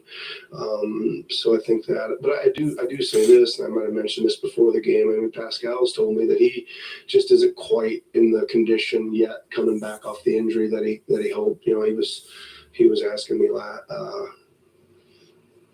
in our last game to get more minutes so he could get back and get back to the rhythm. So again, I think that's something that'll help us too when he gets all the way back to feeling as bouncy and is in rhythm and has the endurance to play big minutes. You know what? I don't like what Nick said there, because if Fred is hurting, that's a good excuse for what's going on with him. But if Fred is completely 100% not ill anymore or not hurt or anything, then something's wrong with Fred. Anyway, I don't know if I'll do these watch-alongs with these anymore. I just felt like because of what happened last night that maybe I would do a little bit of watching it, and I don't think I will anymore. This never really works out when I have the TV going behind me and stuff like that. But all right, so there's not really a whole lot that I missed in the interviews because I didn't really watch them before coming on here. I watched them last night, but I fell asleep during them. So I was like, what did I miss them saying? So there's not really anything in there. Let me just catch up on y'all's comments real quick, and we'll finish up. Let's see. Cool Cat had a comment that I really wanted to read here. Pascal has learned from Kyle and DeMar that getting massive stats and the team poor stats is not a winning recipe. He was brought up in Raptors philosophy is trying to empower others at his sacrifice. Yes, and that's good, and that's important for sure. Let's see. Monique saying, glad Pascal sees the positive and all this going for sure. And that was a great question by Samson. And I hate hearing that all these fans left in the game last night, but it was a Monday night and they're not as committed, I guess, in some ways. I do understand what you're saying, Savage, about him kind of poo-pooing Fred right now. And I am a little worried about this. Like, Fred, there's something wrong with Fred, Nick, and we want to know more. If it's just that his wife's pregnant, then hopefully like that'll all clear up real quick. And then finally, Monique saying it's not how you start, it's how you finish. Some fans never change. Yeah, that's too bad. All right, guys. All right. It's been a tough stream today. It is what it is. I'm sorry if I was a little bit more negative and critical than normal with this stream. I know I'm usually pretty positive, but there are some things that are very troubling to me at this point. And I'd like to see the Raptors prove me wrong, or at least start showing some good positive signs of getting out of certain things in certain ways. You know, what Nick Nurse is saying about law averages evening out over time with shooters like Fred and OG is true. That maybe they have a really bad shooting time right now, and then it'll all work out over time and even out into some degrees. The fact that Pascal's saying that he can see this team shaking it off and getting it back on the right track is very good also. But they have work to do. And some of the things is like, oh, you just go get another win. You can't just say it that way. You've got to go out there and work damn hard to get these wins these days. And nothing is easy. It's all earned, never given. So, yeah, it's very important. Isaac saying fans leaving that game to beat traffic. Moneyed fans need to take public transit. Yes. Or just like, I don't know. Some people just don't want to hang around and be losers, I guess, at the end of the game. Anyway, guys, thanks for joining me today. I know this was kind of a weird stream for me today in a couple different ways. And I'll clean it up and learn from it also, just like they clean up and learn from things on the court. I will do the same thing also. All right, guys, I appreciate y'all. Listen, I'm not giving up on them. I still believe in NBA champion Toronto Raptors. 2023, I don't know. But very soon in the next few years. And I do still believe in this. And as long as we're working towards it, it will happen eventually. I know it will. So, yeah, development, success, they come in different ways. And sometimes they come together and sometimes they don't. They just need to get this figured out. Now, we beat the Lakers tomorrow. Everything will be all right. We'll feel way better about things and stuff like that. So tomorrow I'll preview the Laker game with all the new injuries news. If there is any, hopefully there's no injury news for us, injury news for them. That's fine. And then the ref check. I'll have the referee crew check and all the other stuff. All right.